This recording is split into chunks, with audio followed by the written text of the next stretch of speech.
Good evening, everybody, and welcome to West Ham United versus Burnley. It's just me for the moment because young Tom's just getting some stuff sorted. We're dealing with it. We're a bit behind the times today. I haven't got my app sorted.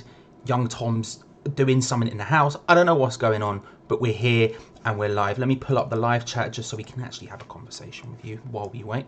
How are we all? How are we all feeling? Thank you if you've just joined us, of course, from the Gio and Gonzo stream. They will be back at full time.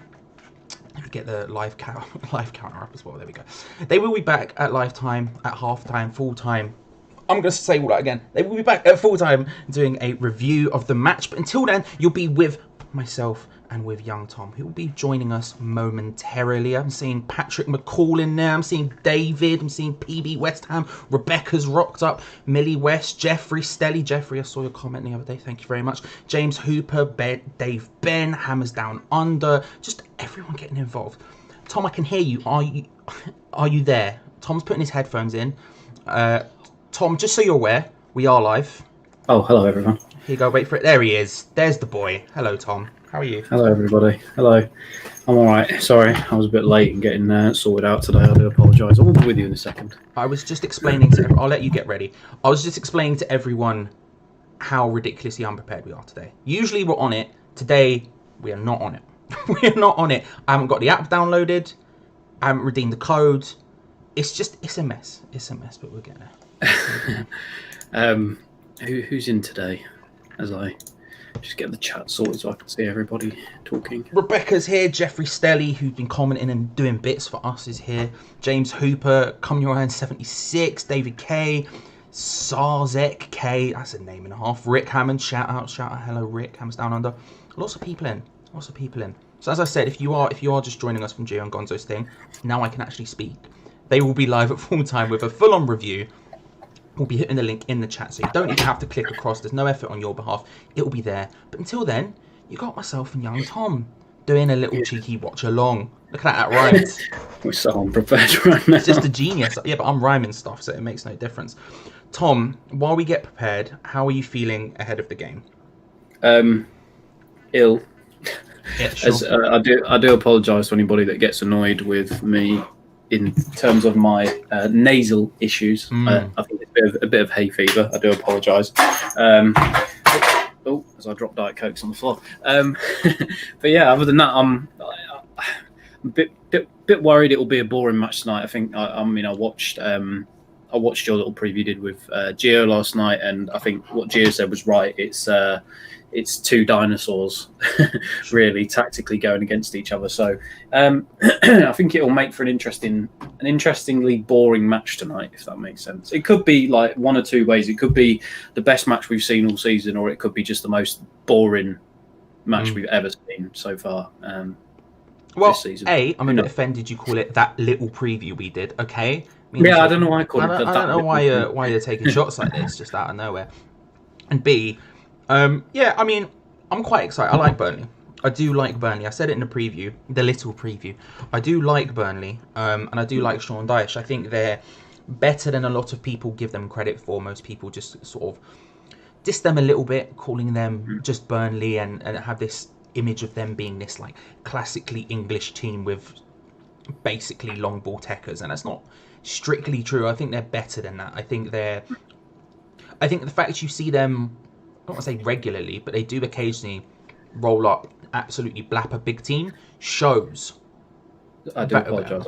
I'm distracting people by doing this. Well, do you know how bad it is? It's distracting me. I had some red skin nuts about 10 minutes ago, and I can still feel all the skin in the top of my mouth, so I'm trying to get rid of that as I talk as well. Oh, nice. It's just a big thing. Let's see what people are saying in the chat. We will, of course, be going through the lineups and doing all that talky stuff in a moment. While we still get ready, I'm downloading the app as we speak. Ray Borum has turned up. Thank you for actually joining us, Ray. My co-host, of course, on the Ham's Chat exclusive Patreon podcast, 2 Spanners, 1 Hammer. Millie West is here.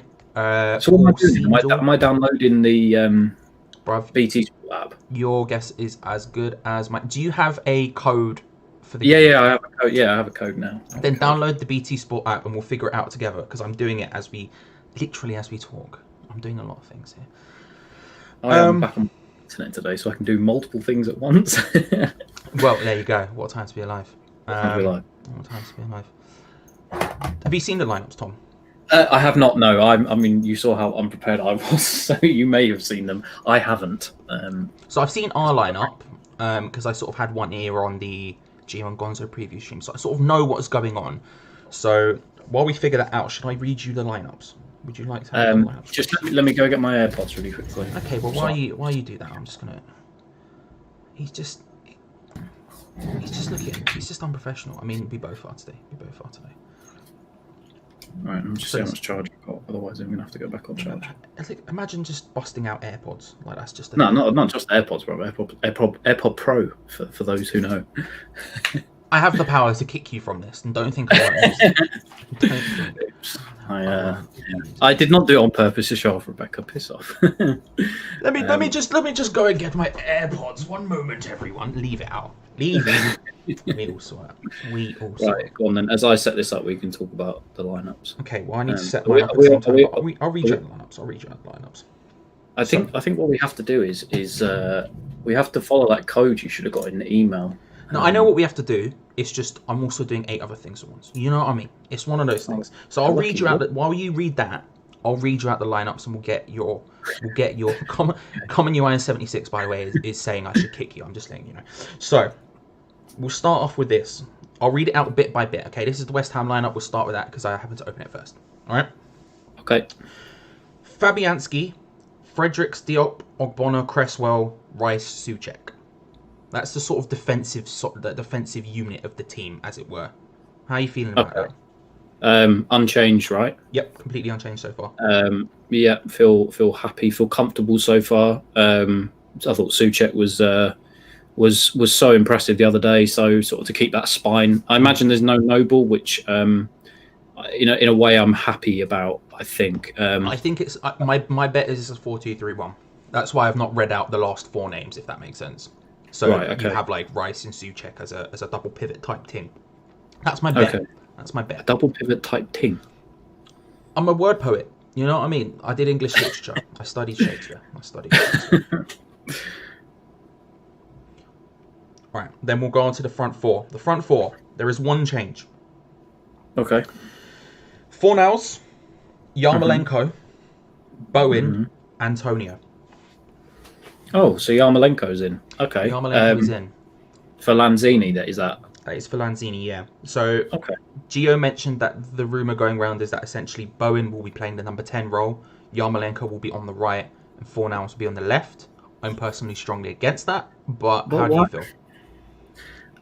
Fair enough for the setup, but I just don't understand why he can't push Bowen into the left to cut back in on his right foot. I'd rather have that and have pace down the wing than have Fornals down the wing, who doesn't really offer too much in the way of pace. So I want Fornals in the team, don't get me wrong, but I think he's better suited to being the creative number 10 than someone like Bowen is, because at least with Bowen he can get in behind the I would say in behind the defenders and those diagonal runs, and I'm not exactly for having... The thing is, I wouldn't have moved Bowen to a different position just to accommodate Yarmolenko, if that makes sense. It is the way I feel about it. Bowen has already got 3 assists since been back from playing at right mid, so why you would move him, it just doesn't make sense to me. I agree with getting Yarmolenko in the team, but I just not for the expense of moving Bowen to a position that maybe not be as natural for him. That's fair. I mean, I think the problem with playing these players is that at least one of them has to be in an unnatural position, and what he's done is he's put 2 of them in an unnatural position, which sits a bit weird with me. I mean, and that's not including Antonio, who has to be in an unnatural position just because he's playing up front. Although, as I said in the last watch along and on the preview, I actually really liked Antonio up front the other day. Yeah, I thought he was. I've been praising him because I feel wrong. I feel like my brand has gone, Tom. Quickly, shout out to Golf Pro 27, and I know the big boy. I know that name, but yeah, he's twice he said hello to us. We ignored him the first time. Do apologise. We're doing a lot of things. Also, can I just bring up, if we're bringing people up, James Hooper, Charlie, you put more prep into these live stream than Moyes does into his substitution plan. A, you're not wrong, and B, the fact I'm so behind the times shows how bad Moyes is at substitutions.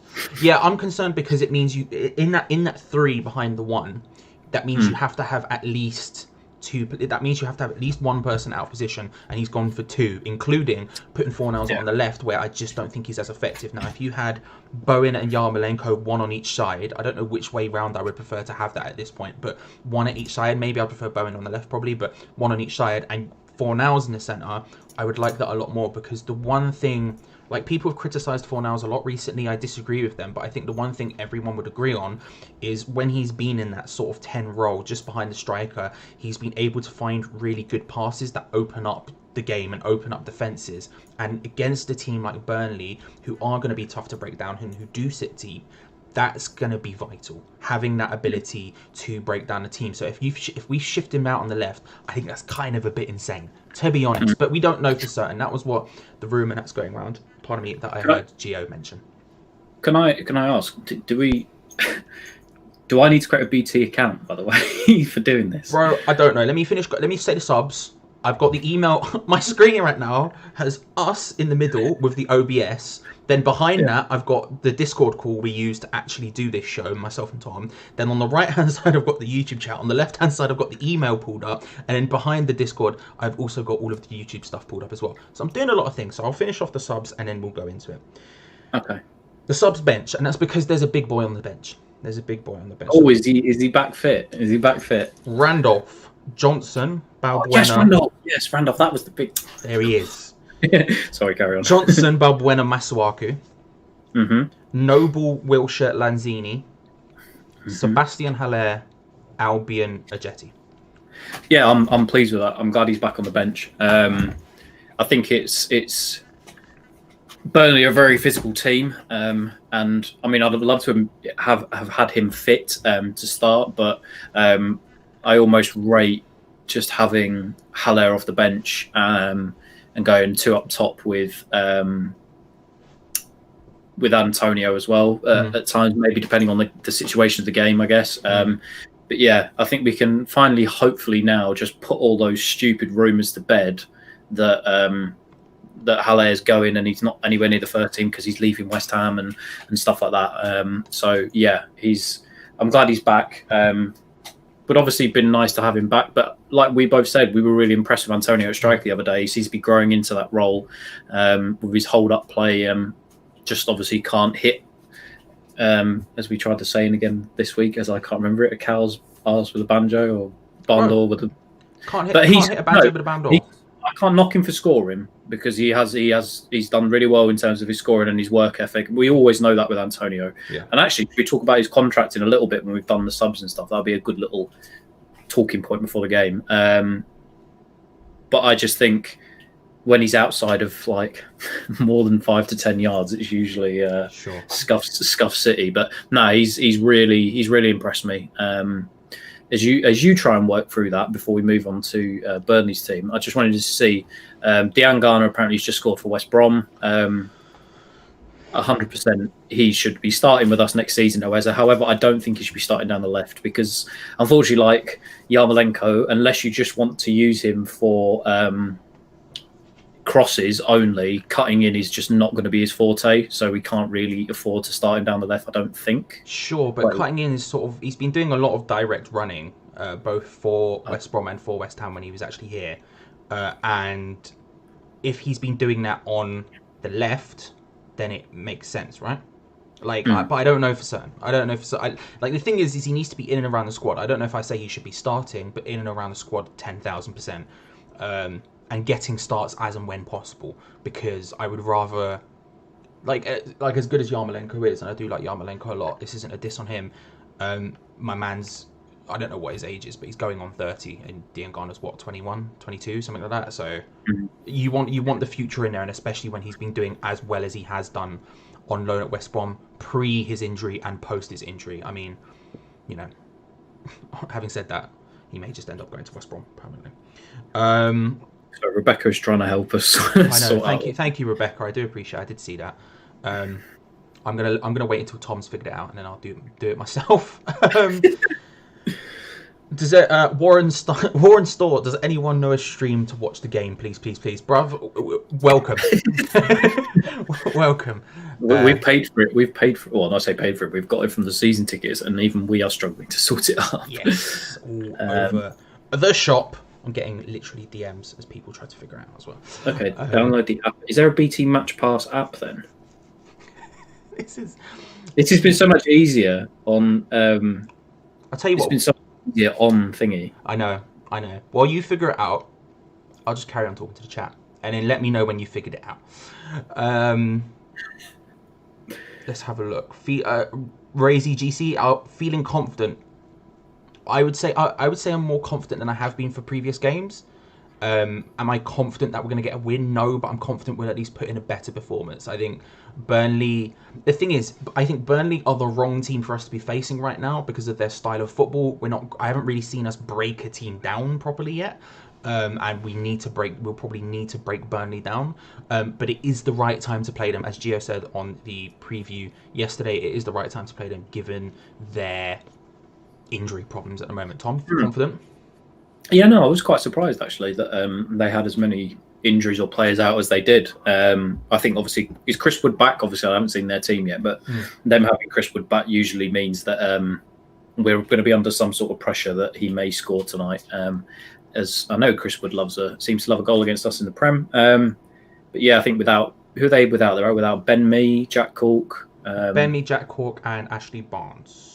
Ashley Barnes. I'm gonna pull up the Burnley team now, so we can just know, because I'm also. You know what's worrying? I'm also bleeding from somewhere, and I don't know where. I just looked down and seen blood on my hand, and I'm trying to figure out where it's come from. If you want to see two people absolutely struggle, then I would suggest you watch the full thing, like and subscribe, because it will be happening during every single game for the rest of this season. So I'll read you out the team news for Burnley.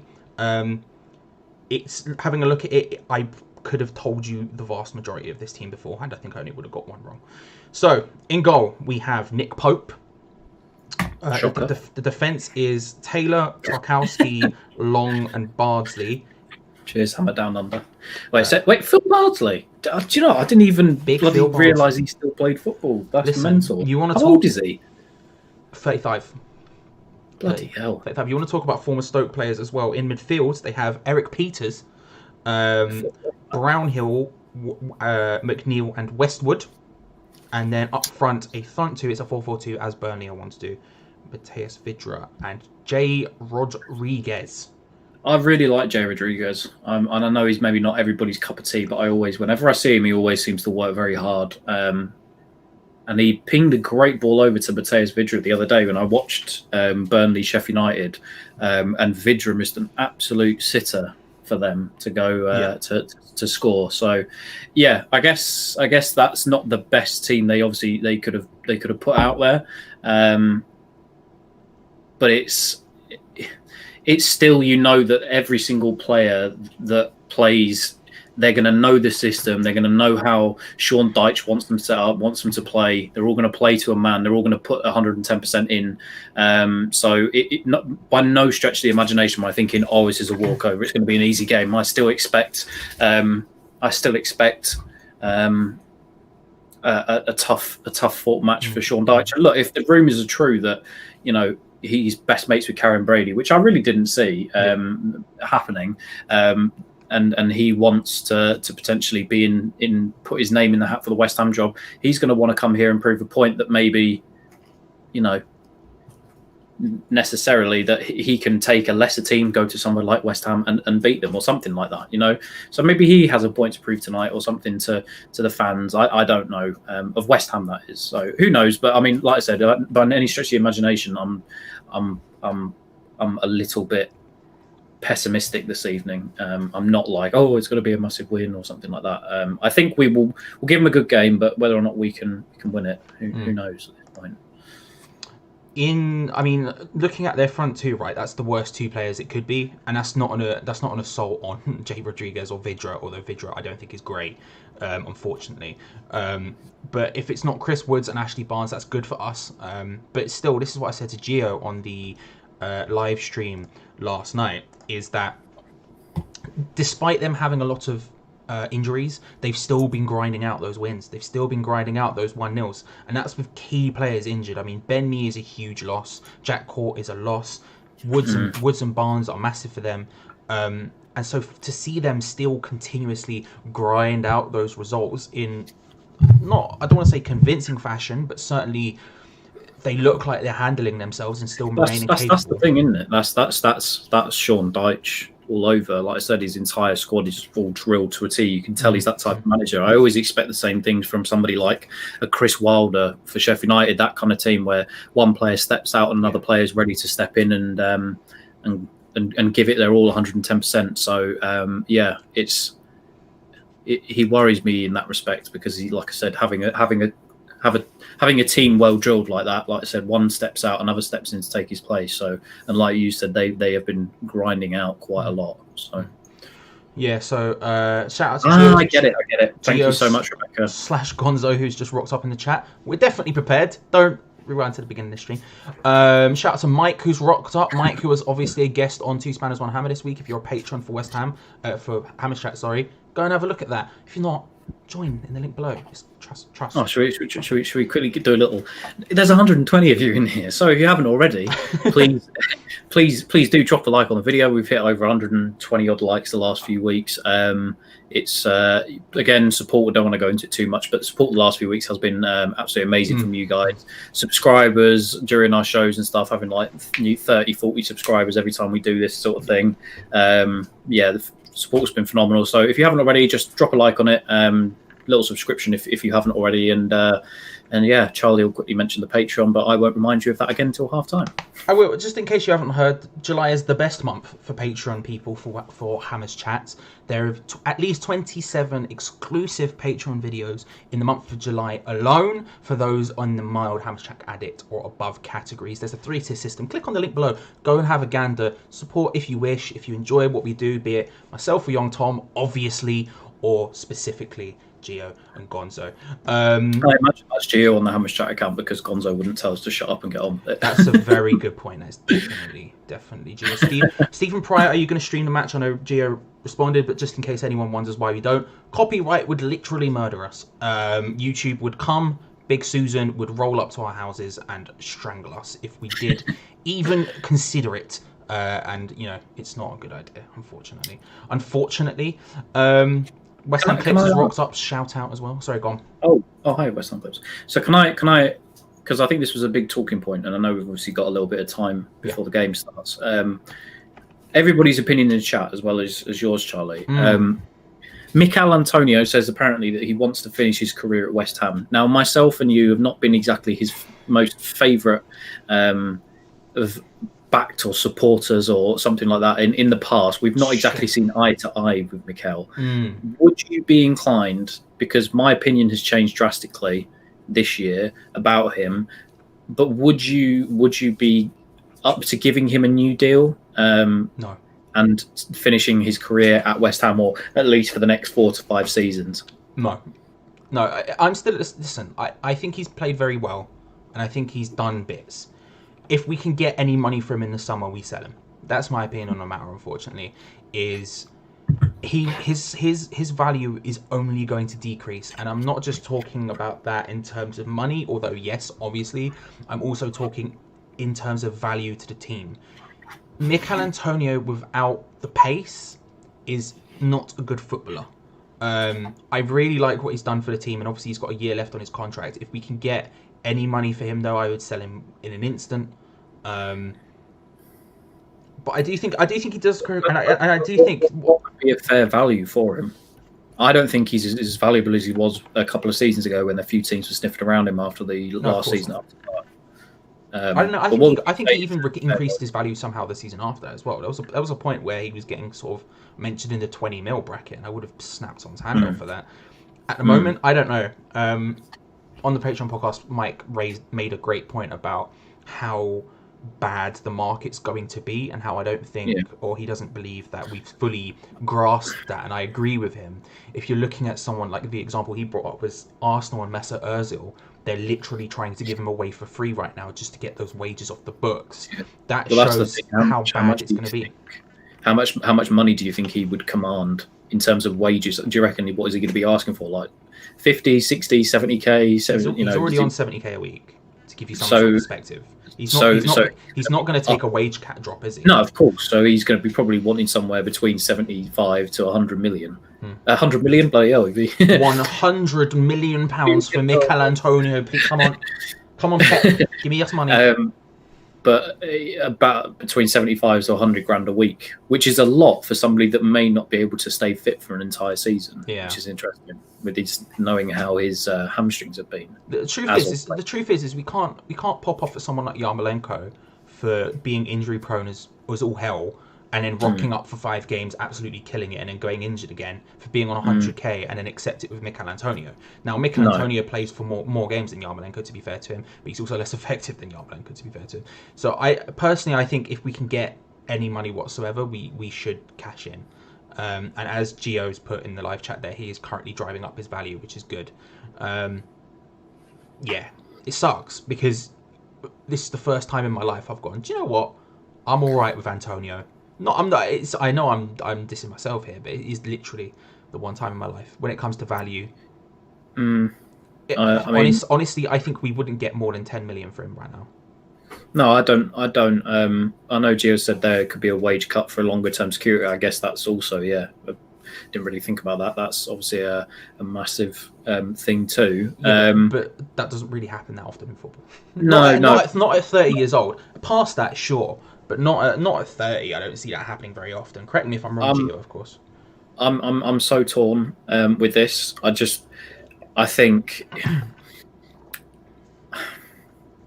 if you'd have asked me this question a couple of years ago, I'd have said, as I'm winding up for a sneeze here, so I will mute myself if I go to sneeze. Exciting.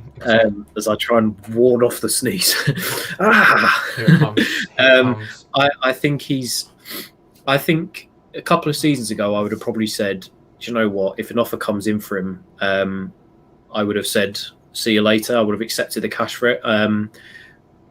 Because of his injury record and stuff like that, it's so difficult. I'm so torn because I know somebody put it in the chat a bit further up. He's been so helpful to us, especially in the last 2 relegation runs, that we almost need players like that to dig in, especially if he can stay fit. We need players that we can rely on to give 110%. And I always rated his work ethic every single time he's played for us in the last 4 or 5 years. His work ethic has never dipped. He's never not been. I don't think any of us have ever sat there and said to one another or to fans, he's never given 110% on the pitch for us, because I definitely have, but yeah.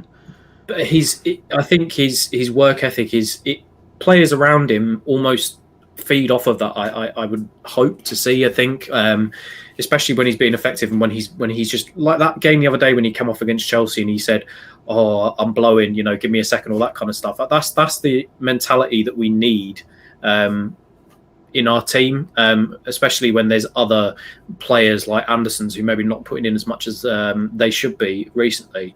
However, I'm so torn.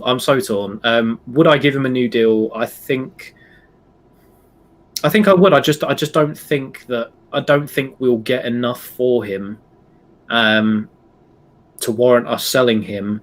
And would his wages go up or down drastically to the point where we could sign somebody new, or take a wage cut and lose it? I don't know. I'm really torn on this one, because like I said, I know I've not been his biggest advocate the last couple of years, but I think I would rather have Antonio be around for the next few years and be reliable and have that reliable player there, because like I said, he's shown his worth to us in the last couple of games. Even again, he's not even playing in his natural position. I mean, he never really has at some points for us, has it? I mean, he's been makeshift right back, makeshift striker, makeshift wingers, all that kind of stuff. So I think he's shown his value to this club because he's always given his all, and if we're rewarding him off of that, then yeah, I think he should get a new deal. Like I said, I don't think by any stretch of the imagination that he is a world beater and that he should be starting week in, week out, but I just think he has that work ethic and guile and just all the intangibles that you need in a footballer. Yeah. A good squad player, almost somebody that maybe in the next couple of seasons will come off the bench or stuff like that.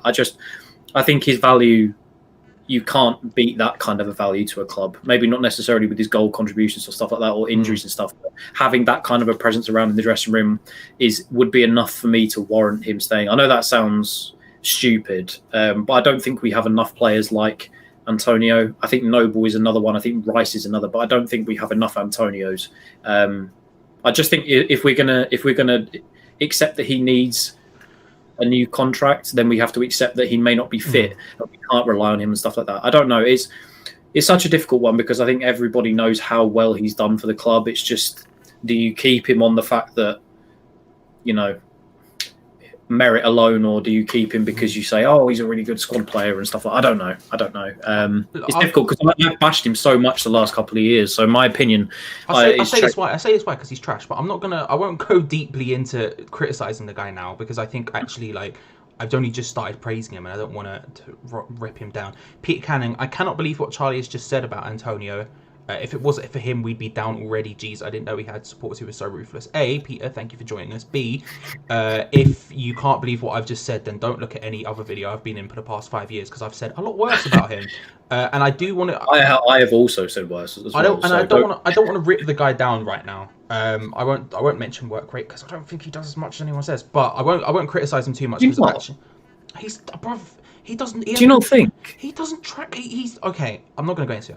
I'm not going to go into it. I'll tell you why. I'll tell you why. Minutes until the game starts. I want to. We can talk about literally anything else. You know me and you. We can literally blabber on forever. I don't want to go into it because I'll just make everyone angry. Okay? But I want to say, because the viewers are going up. Let's get angry in here. What I want to say is, could you argue that you say, oh, his work rate is not good enough, but he's been playing striker these last few games, his attacking work rate I have no problems with really, but I think everyone goes on about him as if he's running 100% of the time. He's not, and part of that A is because I don't think his work rate is as high as everyone says, but also B, the guy is also blowing out of his arse 99% of the time. Now I don't know whether that's because of the way his body type is or whether that's purely because he's getting relied upon so much that he has to run 100% of the time, and so he can't run, if that makes sense. It's not a thing that I don't want to start shooting too many shots, because the thing is, even though I say I would sell him in the summer if we could get any money for him, and even though I have criticised him a lot, I still would have started him today. I said it in the preview yesterday. I would have started him, and I would have said he was my man in the match against in the last match against Newcastle. I don't want to start shooting him down when this is literally the kindest I've ever been to him. Because the rest of the time I've been quite harsh on the guy. And I think what I was really happy about in the Newcastle game is he showed striker's senses, which is really, really weird for me to say about him.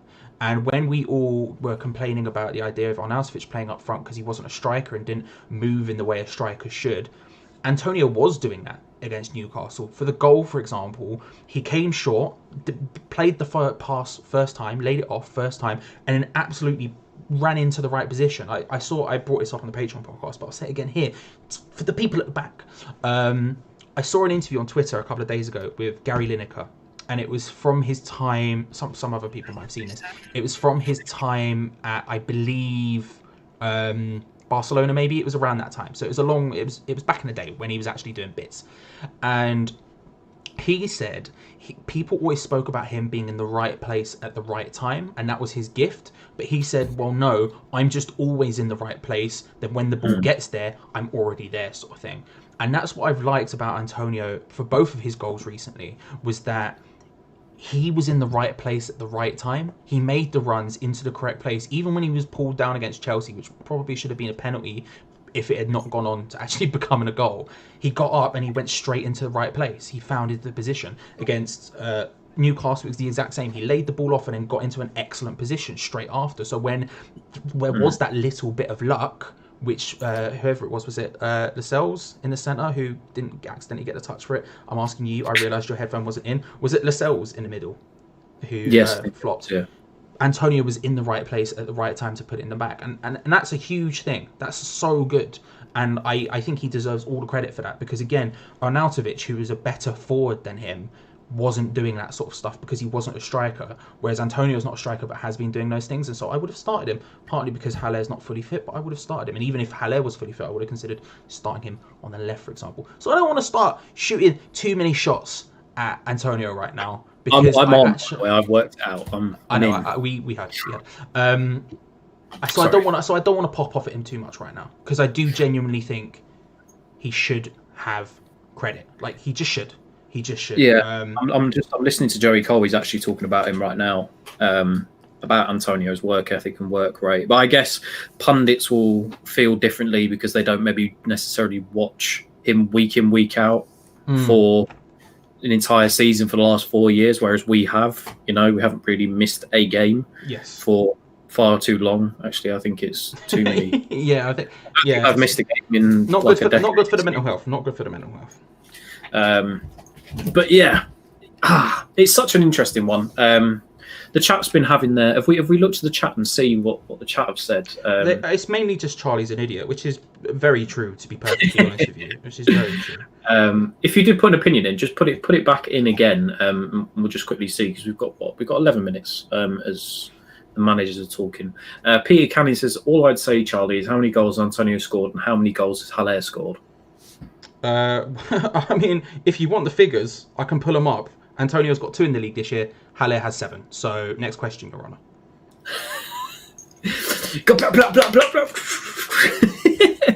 Antonio has 4 in the Premier League, by the way. Sorry, this hasn't been updated.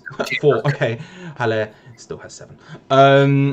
The thing is with the goal scoring thing is that, again, he deserves credit for the 2 goals he's got, because they were both strikers' goals.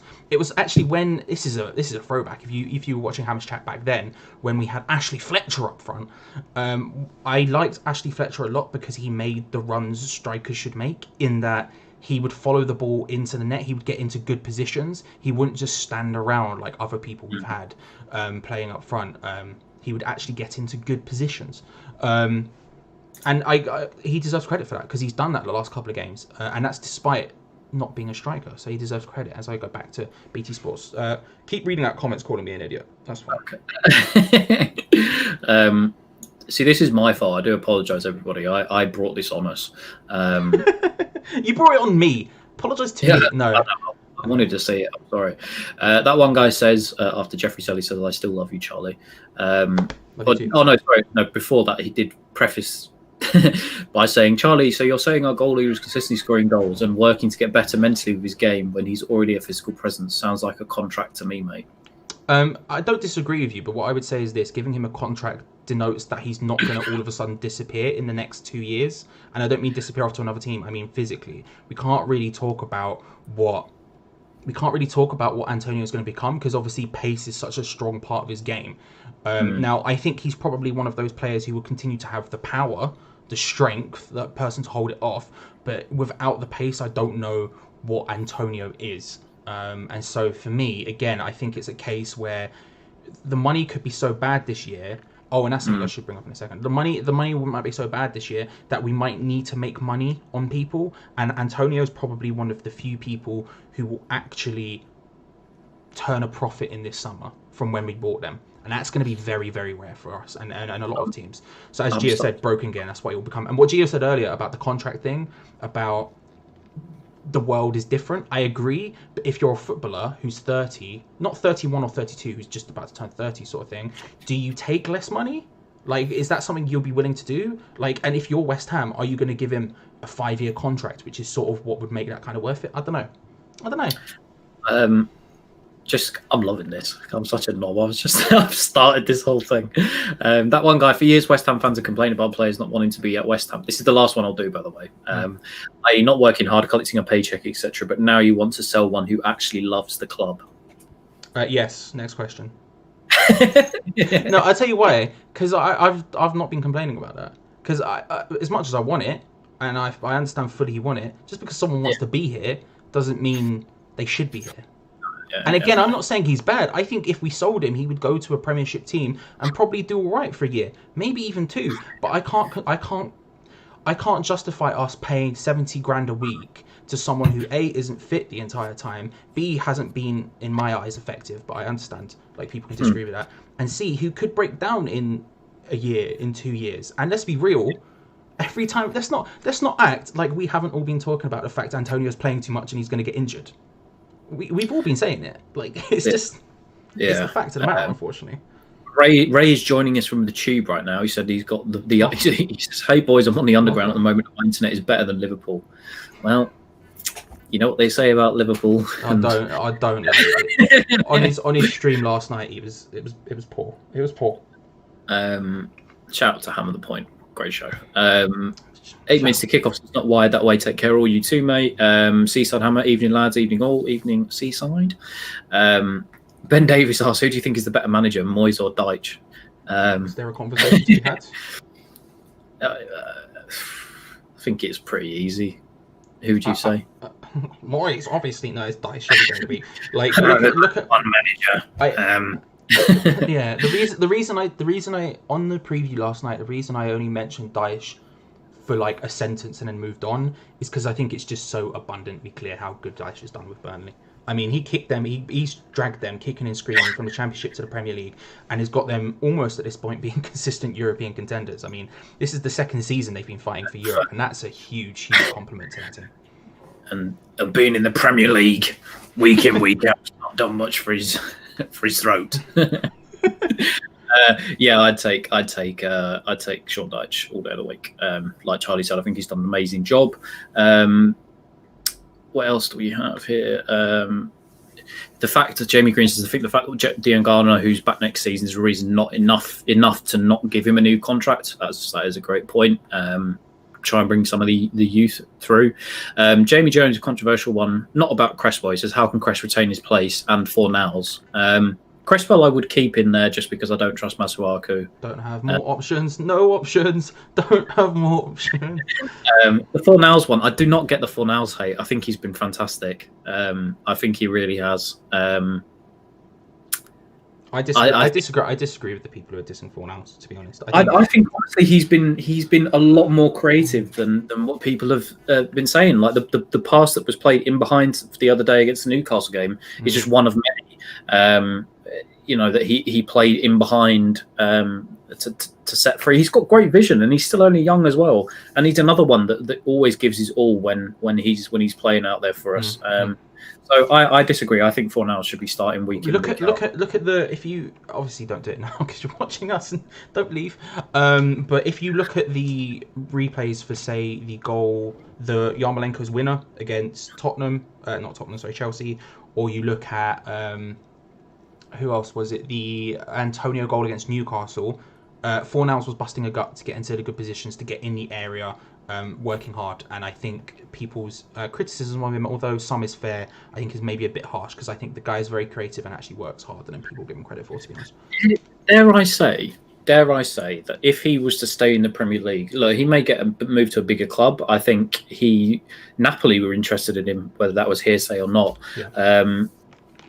I almost see him as in that David Silva mould. I'm not saying by any stretch of the imagination that he is going to be as good as David Silva or anything like that, but I just think he's so similar. Not into Joe Pellicci. No, we're not mates just because of copyrights and stuff.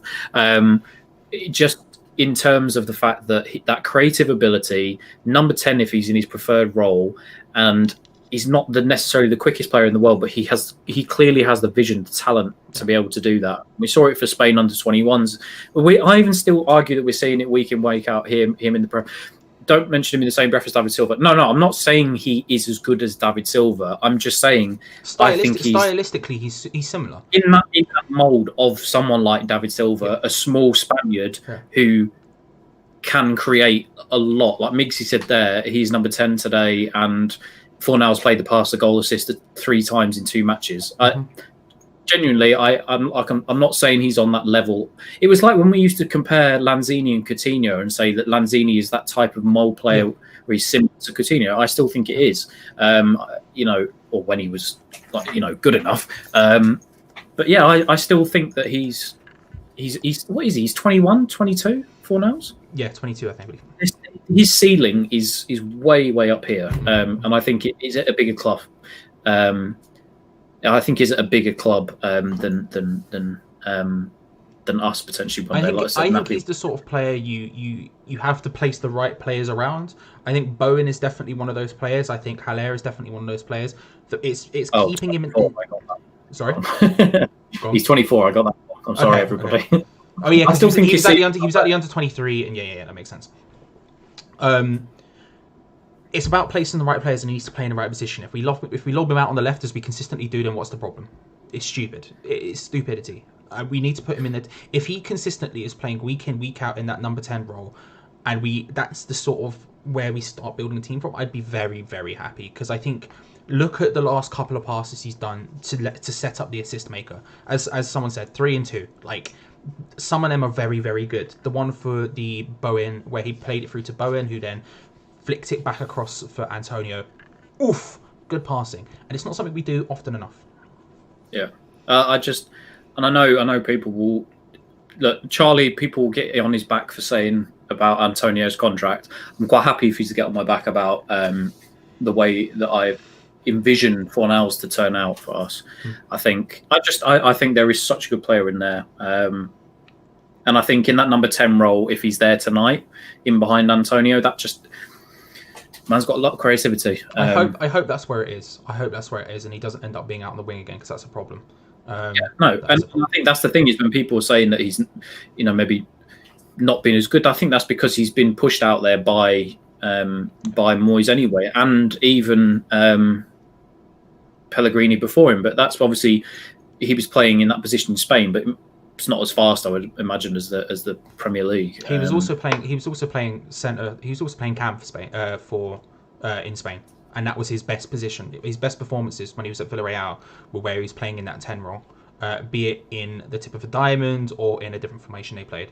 When he played out on the left, he was never as effective, and I think that's just sort of obvious. You want people to get really angry? I could say we should just fire Antonio and give all his money to Fornals. That'd be fun, wouldn't it? Somebody said that one guy, so Fornals doesn't play like Silva, though. He's Spanish and diminutive, but that's where the similarities and a better comparison would be someone like Santi Cazorla. Okay, yeah, I agree with that. There you go. I agree with that. Yeah. One of the things I liked most about him was how similar he was to Santi. And I love Santi Cazorla. Oh, if you talk about a player I've got a thing for, it's Santi Cazorla. I do love Santi Cazorla. Thank you everyone for joining us. Thank you everyone for joining us. The match is about to kick off. I didn't realise. Yeah. So we do appreciate it if you're joining us for the first time. If you're joining us, if you joined us before, thank you so much. If you enjoy, make sure to subscribe and hit the like button, because we'll be doing one of these every single game for the rest of the season. It's going to be big. As my antivirus pops up, I'm just going to click off that. I apologise if you saw that, or my mouse or whatever. Genuinely, thank you very much. We'll be with you, of course, until full time, in which Gio and Gonzo will be taking over to do their match review. We will leave a link for that in the live chat, so you can just click and go straight. Let's get the He's got the brick out. The brick's in play. We've got brick out. We've got VARs out. The watch along bingo has been completed. Somebody just asked up there, what result were you going for? Oh yeah, we didn't even give our predictions, did we? You may have done last night, Charlie. Actually, I'm going to say 2-1 West Ham. 2-1 West Ham. 1-0 Burnley. I'm just here to annoy people today, apparently. Twan Demand says, hello lads, I'm from the Netherlands and I've been a Hammer since 2013. I don't know why, but I just love the atmosphere at the club. Same for a lot of people, mate. A lot of people don't understand, especially when they're from another country, why they're fans of West Ham. But a lot of people have an affiliation for West Ham, and I've never really know why. A lot of the Americans was because of Green Street and stuff like that. Yeah. A lot of guys in Germany with Schalke was because of the irons stuff that goes down there. So yeah, it's interesting. Jamie Jones asked, what's the thoughts on the links with Jesse Lingard? I would personally give whatever money I have, which is nothing, to keep him at Man United. 100%. Do you know what? I think Jesse Lingard's better than people give him credit for. I would take him at West Ham in different scenarios, but not right now. I don't think we need him. I think he's our level. I don't think he's a Man United level player. I don't necessarily think he should be playing for England. If it was a situation where we needed that type of player, I would be like, okay, maybe for the right price. But as of now, no chance. Same goes for Phil Jones. Immediately, Bowen is playing down the middle and Fornals is playing wide, and I'm not a fan. I'm not a fan of that at all. As I'm sure the chat is exactly the same, which it is. I don't understand. Is Bowen's right foot that bad? Is there something that we don't know about his right foot? I don't know. I'd so much rather have Bowen's pace down the left than I would do. But you can still, if you're playing on the left, you can still cut inside and shoot with your left foot. What time are you on, by the way? It's not as obvious, but you can still, do it. I am on 2 minutes and 45, 46, 47, 48. 47, bloody hell. Just reload. I still think you can play on the wide. If you're left-footed like Bowen is or Yarmolenko is, you can still cut inside from the left and still shoot with your left. You're not placing it as much. You're maybe driving it more, but you can still do it. I don't know. Moyes clearly just thinks there's a reason for playing. Because, I mean, even in the last game when Fornals was playing more of a 10 and Lanzini was playing on the left, you're still playing Lanzini on the left and not down the middle. So it's like... It feels more like trying to force all of the most informed players into the team at once. And by inform, I know some people think Fornals isn't informed. I would argue he's more informed than Lanzini and Anderson, and I think most people would probably agree with that as well. So it feels like just trying to shove them all in at once without really... clocking just it. Get rid of it. I don't know. I don't particularly like Bowen playing there either. But there we go. There we go. UCA stream, thanks for coming. See you later. Good, thanks for the views. Appreciate the views though. Always do. While you're here, please like and subscribe. We will appreciate it. Do we have the live subscriber counter on today? We do. We do. We've already had 5 new subscribers, have we, since... Yes. People doing bits. Thank you for joining us, everyone. Oh, bloody hell. No, we haven't. We've had like 15 again. Are we at 15? Yeah, something like that. We were starting on 330 something. I don't know. I'd have to double check. We started on like 322. I have a keen eye for these things. You do, to be fair. Not a fan of that bargain hunt mug. Hey, listen, this is not my mug. This is my mother's Spode mug. If she knew that I was drinking it, she would kill me. Love a bit of China. B, what's this on bargain hunt? Okay, that's some quality daytime viewing there. Let's not start pewing off shots at Bargain Hunt, bruv. Bargain Hunt is a decent show. I'm saying Natasha Radskin Sharp should be the new host. I think that's her name. Either that or the other Scottish woman should be the new host. Somebody's asked where my girlfriend is, so I must go. Let's go fetch her. That's fair. I'm just saying, let's look at it. Look at the pins, by the way. There's where his leg's bleeding. It's on the leg. Let's pull him up. Have a look at that. Look at his legs. Those pins. But yeah, let's not take shots at Bargain Hunt. Bargain Hunt it's a decent show. I'm not so keen on it since they changed the rules and the format, but it's a decent show. There's Maisie.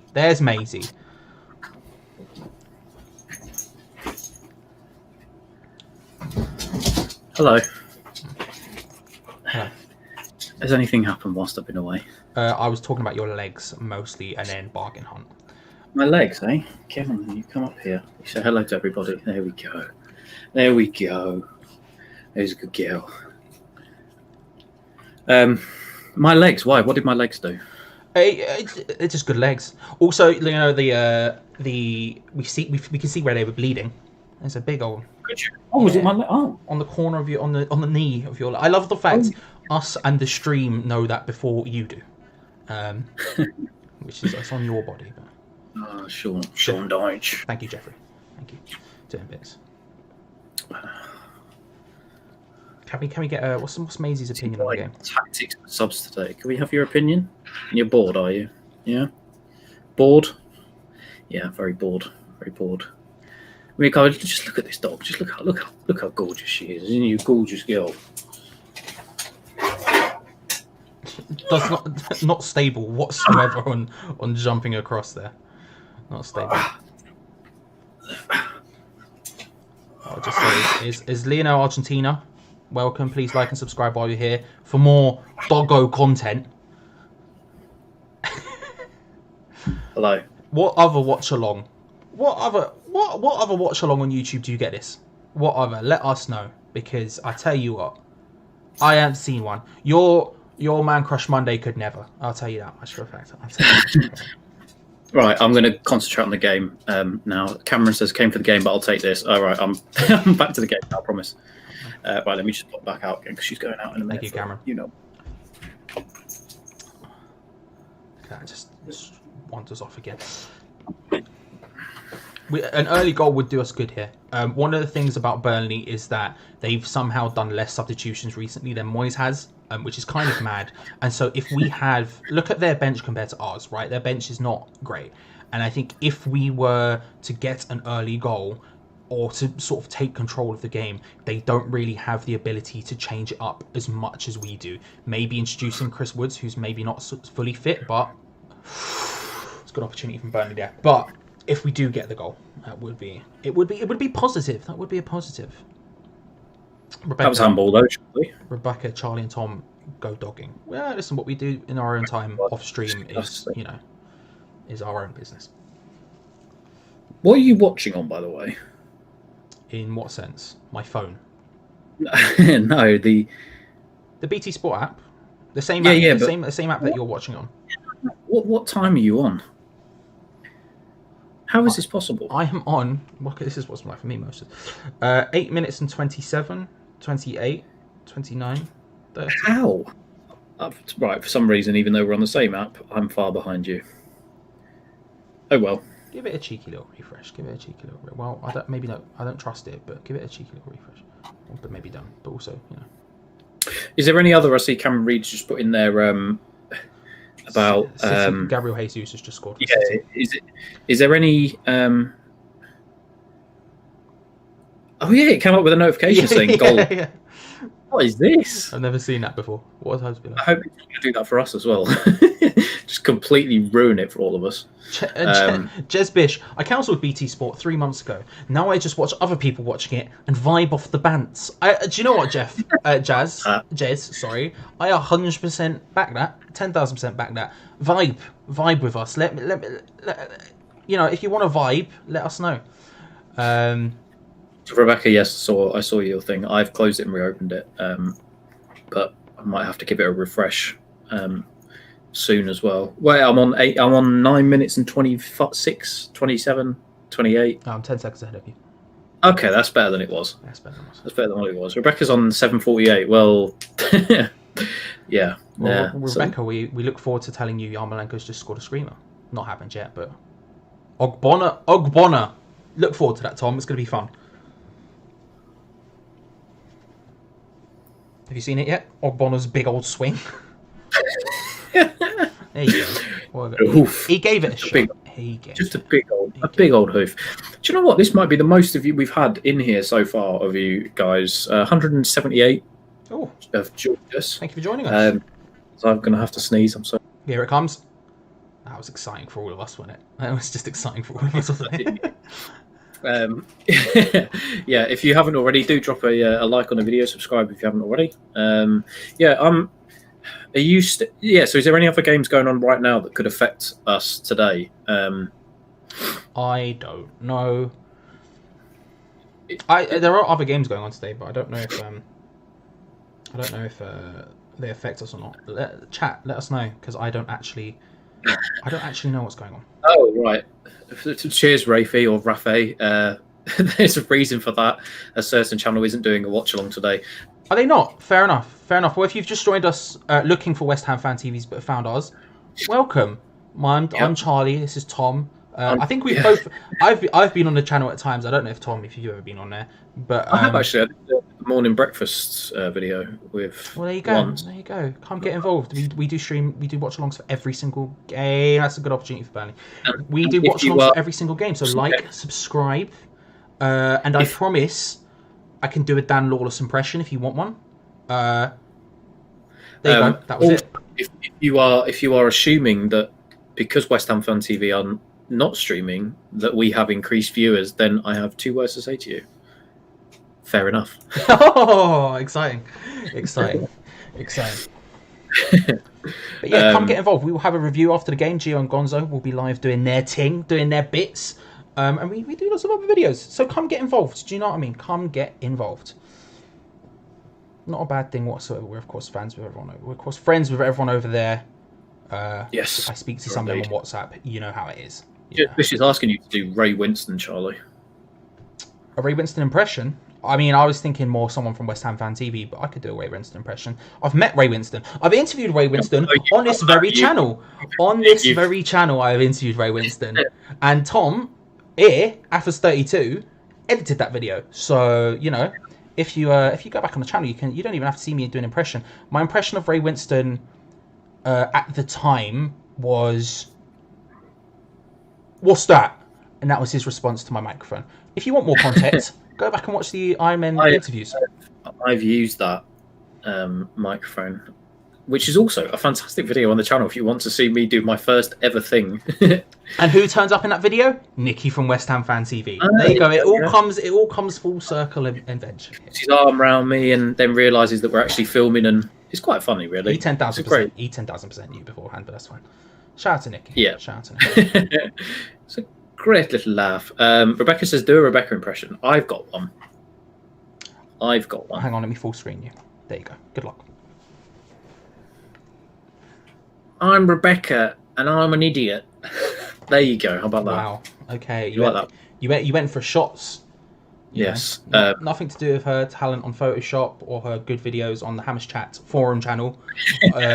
Nothing to do with those. You went with an insult, which is, you know. Yeah. No, that's just the way I do it. Ryan Zombie says, "How are we playing, lads?" Yeah, it's a bit of a slowish start. Both teams have had a chance. Burnley have had probably more, I would say. We're getting players into good positions here, but we need to sort of. It's going to be a case of can we break them down. Oh, it's a case of can we break them down, and I haven't seen us break teams down too efficiently yet. Then to reply to, where is it? Give me a moment. Mixie, who's playing up front? I can't quite make it out. I believe the way it looks anyway, but I could be wrong and it might change in a minute. Antonio is up front.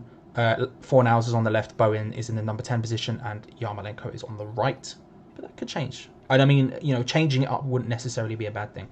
But again, I think this game is going to be, can we break Burnley down? They are very efficient at what they do and are very good at what they do, and so we're going to need to break them down. And I don't know, I haven't really seen us break teams down too efficiently of late. Rash Capybara, he's back from last week. Welcome.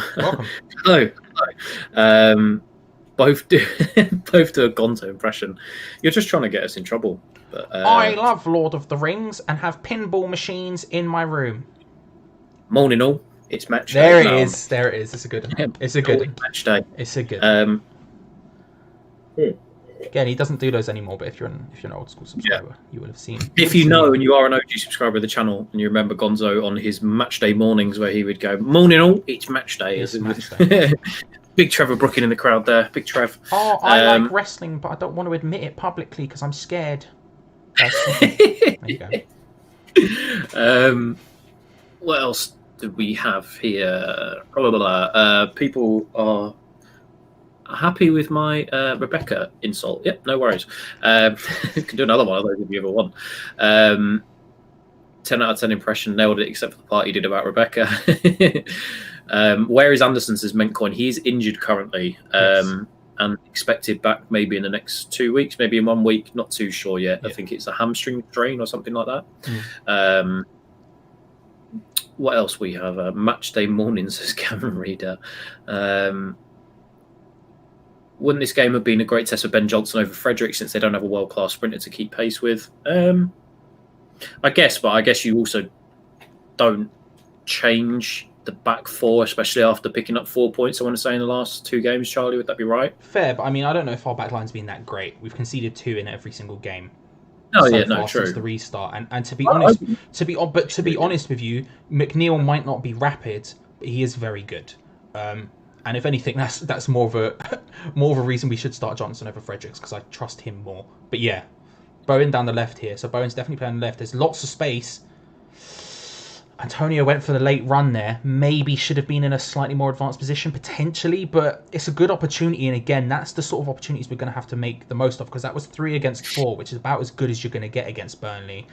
A solid pass there would have done us good. But promising signs that we're creating those opportunities because that's not the first one we've done this so far yet either.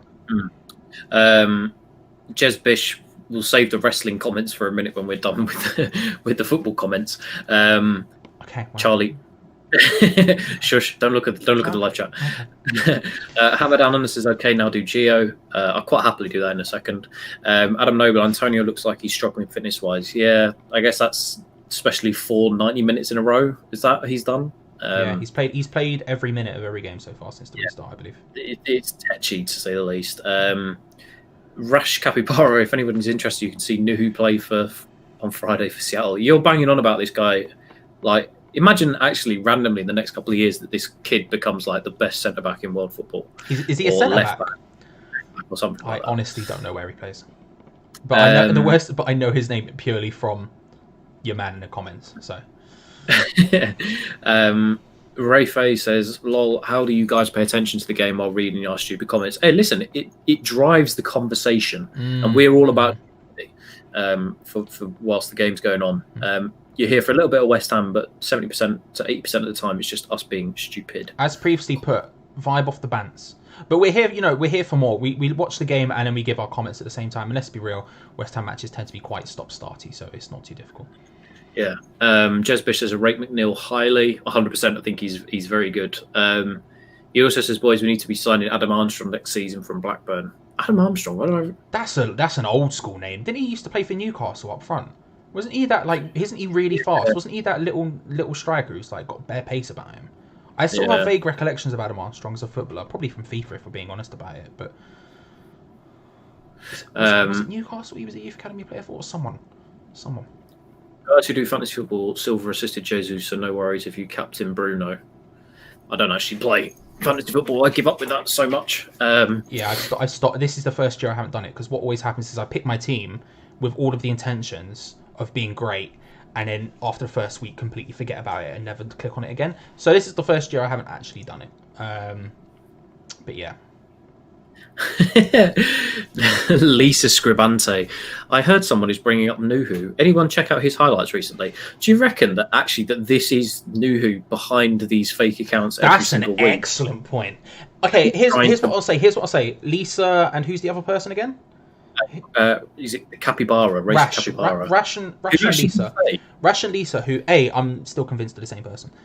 If you are Nuhu, please let us know, because I would genuinely love that. That would be an absolutely excellent twist to what is increasingly becoming one of my favourite trolls. Twabe says, I can't watch in Holland. That sucks, dude. You're not missing much.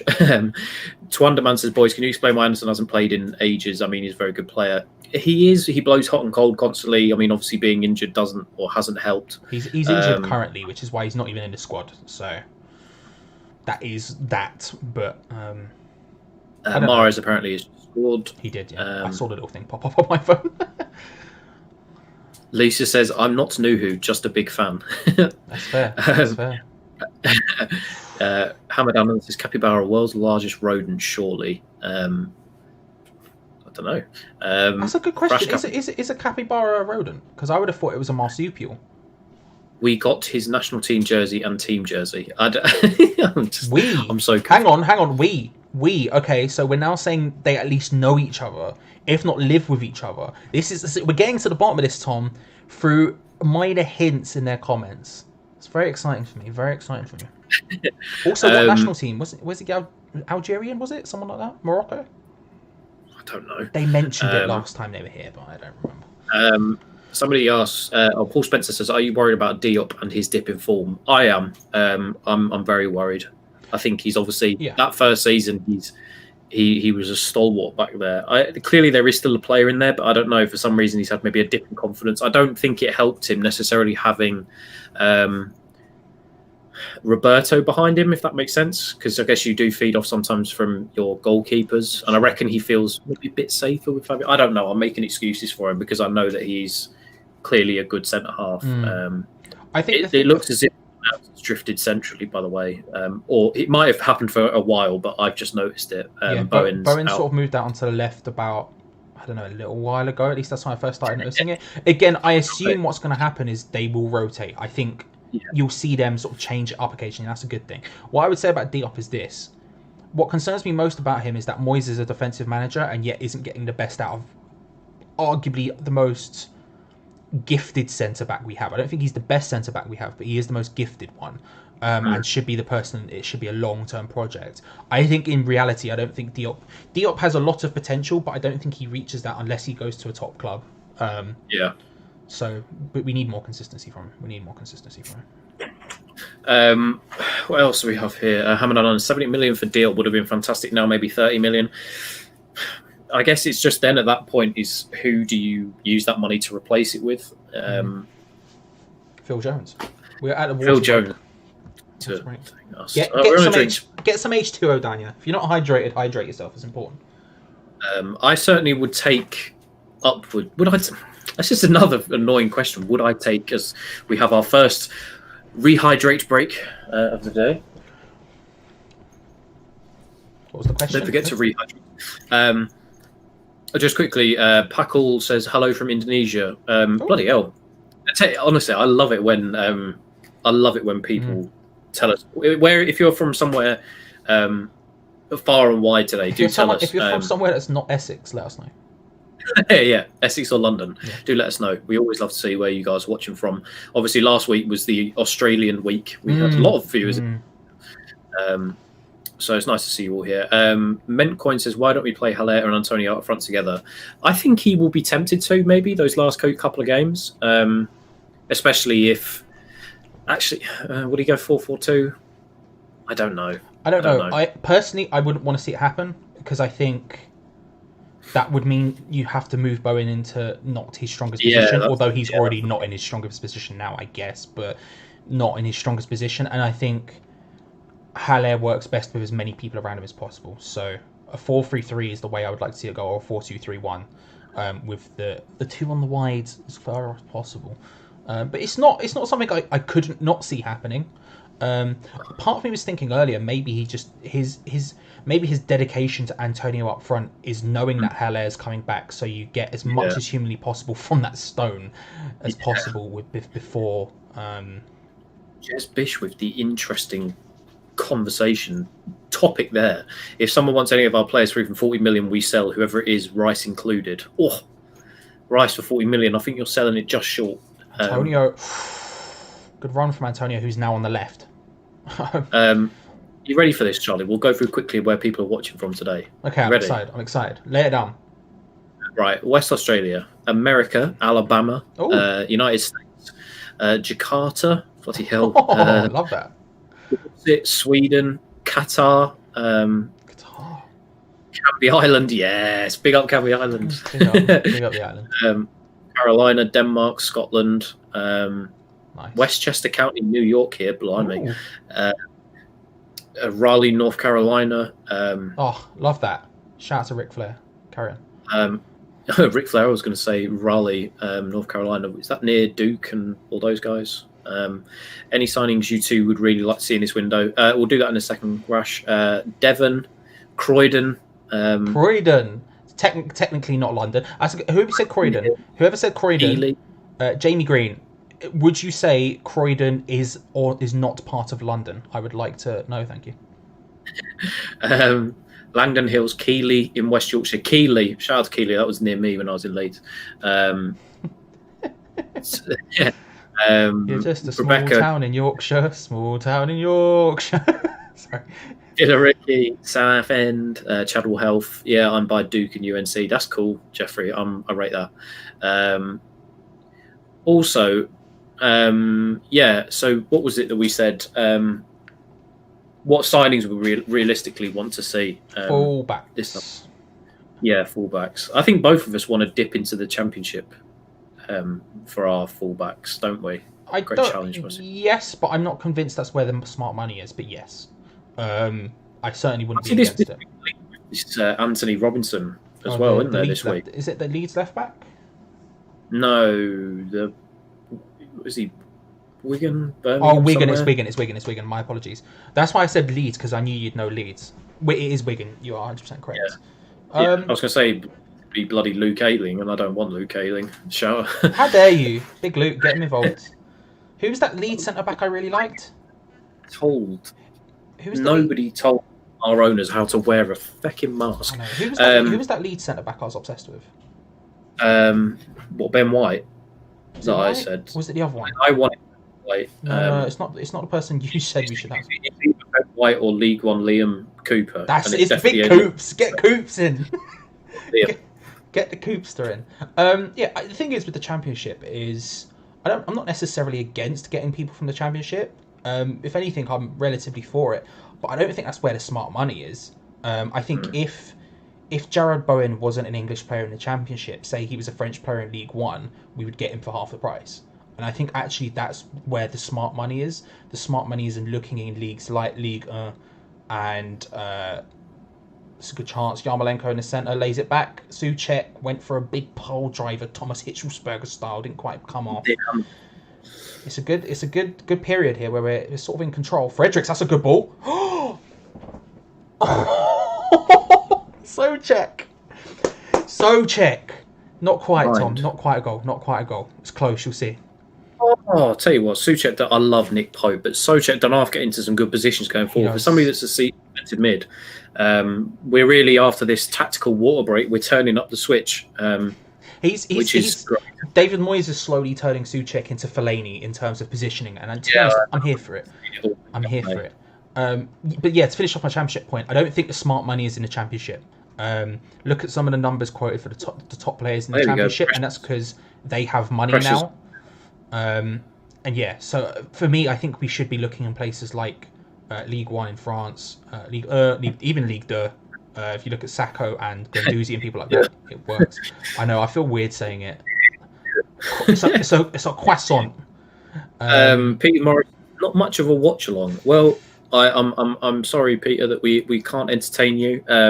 The thing is, we'd rather sit here and talk to the chat and have different opinions than sit there going Rice to 4 nails. Also, actually, that's a good point. Peter, what would you like to see? Let us know. Is it Charlie dropping his glass all over the place? That wasn't my glass. It was my phone. Thank you very much. But yeah, Peter, let us know what you'd like to see, Peter. We want to provide. Yeah, a lot of people would want to go down and raid Brentford's team, specifically Oliver Watkins and Ben Rama. Brentford might be coming up, bro. I don't know if you can raid Brentford. I think the person that said it stipulated that if they stay, who was it? Cameron says, really hope Brentford stay down so we can raid. A lot of people want Ben Rama and Ollie Watkins. Ben Rama is so good, man.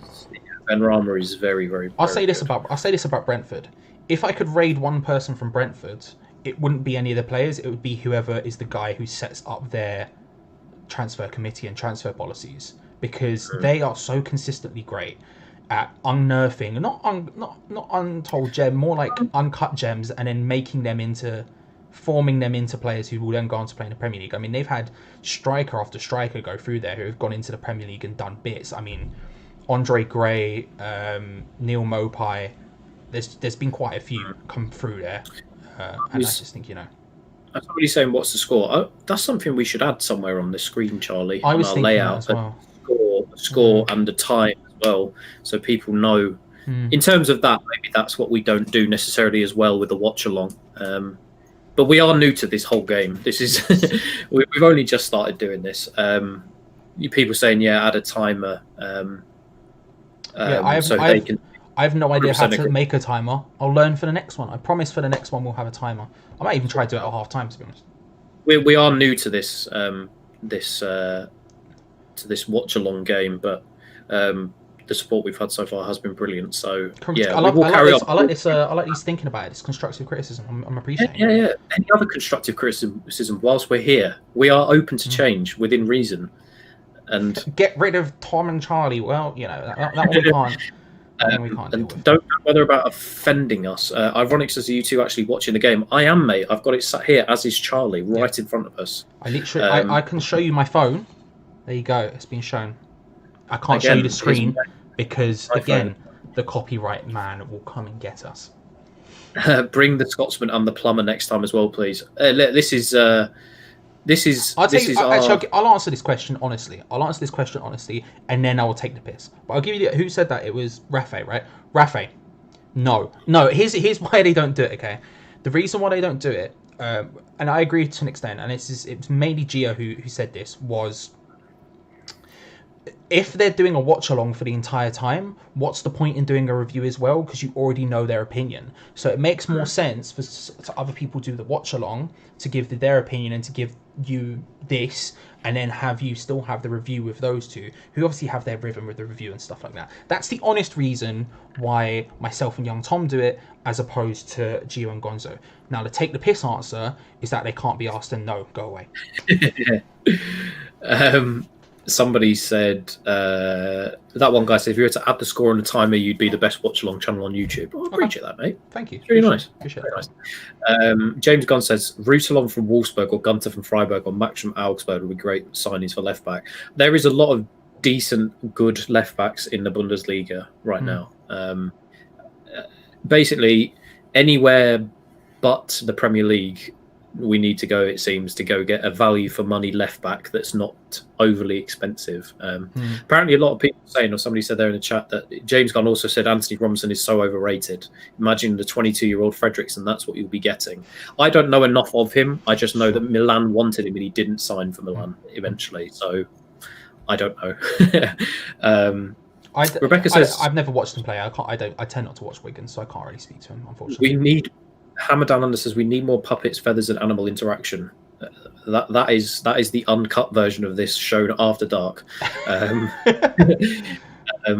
Interestingly, about Wigan as well, I was there. Who else was? Is anybody in the live chat? Were they at the Wigan FA Cup game? I was. Travelled all the way out there with my missus at the time and my mate from uni, and I was all excited. Reece Oxford came back. It was his first game back from returning from the Bundesliga. I was so excited. Thought, yeah, no, cup win. No, not a chance. Rebecca says, I say get rid of Tom and Charlie and add Rebecca. Rebecca, that's a good opinion. What I would say is I think the optimal version of this would be Rebecca and Maisie. I don't know if Maisie can work OBS, but if she could, I think it's the way forward. IMO. Let's have Jeffrey says, Rebecca, I'm sure they'll allow you to guest star. No, we wouldn't. I would. I'm supportive. This is a good opportunity by West Ham, by the way. Antonio's gone down the right. He's wiggled his way in. Left, sorry. He's put it in. Yarmolenko. Second opportunity. It's close. Again, I think it was Antonio going down that left side. I believe it was. He's got a good... He's been getting some space and time down that left-hand side there. And he's driven into a good area and he's put it across. Yarmolenko kind of swinging at it. And again, this is what we're going to see. Burnley crowding out that box. Very compact defensively. And it's about how you break it down. So we're looking at the replay here. Antonio's just drifted past. And these are the opportunities we've got to spake. Maybe do it a bit earlier. Unfortunately, it's a good opportunity. Good opportunity. Rob Hubbs says, please sell the club. If we were in charge of that, probably. I would. Unfortunately, I would say. Hammer Down Under asked, Raise GC said, isn't it easier to make lots of young talent in the championships, so recruiting like they do, and giving those players the opportunities to make a name for themselves wouldn't work in the Prem? I think that's because the Premier League is so cutthroat in terms of if you're not good enough, they're not willing to give you the time and space like they used to. Unfortunately, money has ruined that aspect of the Premier League, where they're not willing to give you that time. I am all for giving that time, because it was why I was so happy with Declan Rice when he was just dropped in the thick of it. And he made mistakes. He was yanked at half times in certain games, but he made it stick because he put in the work ethic to do it. It's just, unfortunately, teams are a lot more cutthroat these days, and aren't as willing to allow young players to start. I mean, look at Phil Foden. It's taken City 3 years almost nearly to Phil Foden to be starting consistently, and now they're reaping the rewards of it. But I think that's the thing is with youth players, you have to give them the chance and time to make mistakes, because they are going to do that. There are very few youth players who pop into the team and just absolutely nail it 100% from there on out. In fact, I don't know if I can name one. Like, my head brain goes, maybe Messi did it, but I don't bloody know. I don't remember Messi coming through at 18 at Barcelona, right? I remember it happening, but I don't remember watching it that much. So I think when you look at those youth players, you have to give them the opportunities to fail, because otherwise, like, realistically, you learn from your mistakes, right? When you start a new job, you're going to make mistakes, and then you learn from them, and then you carry on from there. It's just the way it happens. Also, James Gunn, there are trolls in the chat, and they're all quite poor. The new Who people, I'm loving, but Parry and the other bloke who keeps saying goal, it's just a bit dead. It's just a bit dead. I don't mind a good troll. I say this every stream. I like a good troll. Try again, Leo. Also, Darren Hutchison, I'll just say this. because just on the topic of watch-alongs, Brady, why is she... in a meta concept, Darren Hutchison, really, Charlie, a watch-along is for the game, not watch two Hammers fans not talking about the game. Darren, thank you for watching, appreciate it. Like, subscribe while you're here. Yes, but also, it's what we're trying to do is create people watching it with mates, right? Having conversations. You know, if you're just sat looking at the game and going Rice to Noble to Arnautovic to whoever, right? Obviously, that would be a game 4 years ago, but it's not super entertaining, and we're trying to create something that's engaging with you lot, with the chat. We don't want it to be just Tom. Yeah. Oh no. Oh no, I'm not there yet. Oh my word, that is jammy. That is so jammy. This is the sort of thing Burnley do, right? We'll go back to the meta conversation after. Right over the top of Fabianski. Why don't you talk us through the goal? Big looped ball in, and then the header off the bar. So it's Taylor who plays the ball in. I'm not sure who gets the header. Who is it? Is it Rodriguez? Jay Rodriguez. Yeah, Jay Rodriguez. I mean, it's a great header, to be fair. But again, it's this thing where we're just not switched on and off defensively. Cresswell... So Jay Rodriguez attacks through the back of Cresswell. He comes in round the back of him. Cresswell does nothing, absolutely nothing. Jay Rodriguez gets his head, and to be fair, it's an excellent finish, excellent finish from that sort of range. Like, it's the perfect header. There's two ways to get it perfect. You either get it in the bar, or you get it as low down to the ground as possible. And that's textbook. That's textbook Burnley. Get it out to the wings. You attack with pace, lob it into one of the two strikers to get onto the end of it, and that's exactly what they've done. And what's the problem with this now, Tom, is that Burnley can now afford to sit a bit deep and can afford to not be too adventurous. Like that constantly. Antonio through. Oh! Bloody hell. I have to pause at half time so I can catch up with you. Yeah, no, fair enough. Oh my word, Antonio. And this is this side of Antonio that is so difficult to watch consistently. Is just his ability to finish one-on-one is poor. He's got through brilliantly, and it's just that's where he's not at his strength. That's not his strength. That's not his strength. We've seen it a couple of times. But again, we've created that opportunity. We need to get into this sooner rather than later. But we don't want Burnley to sit deep. Although Burnley will get tired before us because they just don't do substitutions. So they will get tired before us, and so that will be an opportunity. Shout out to anyone who wanted to talk about the game. There you go. Have some. It's my mum is just heading out with Maisie. See you, Maisie.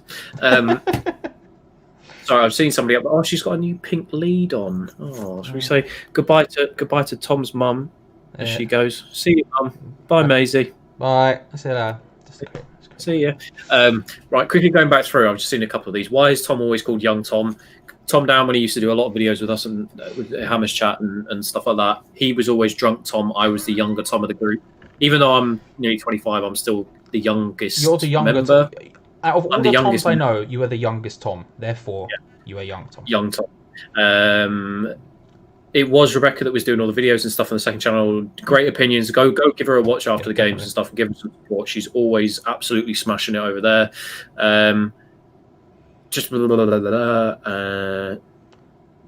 Get Gio and Gonzo furloughed.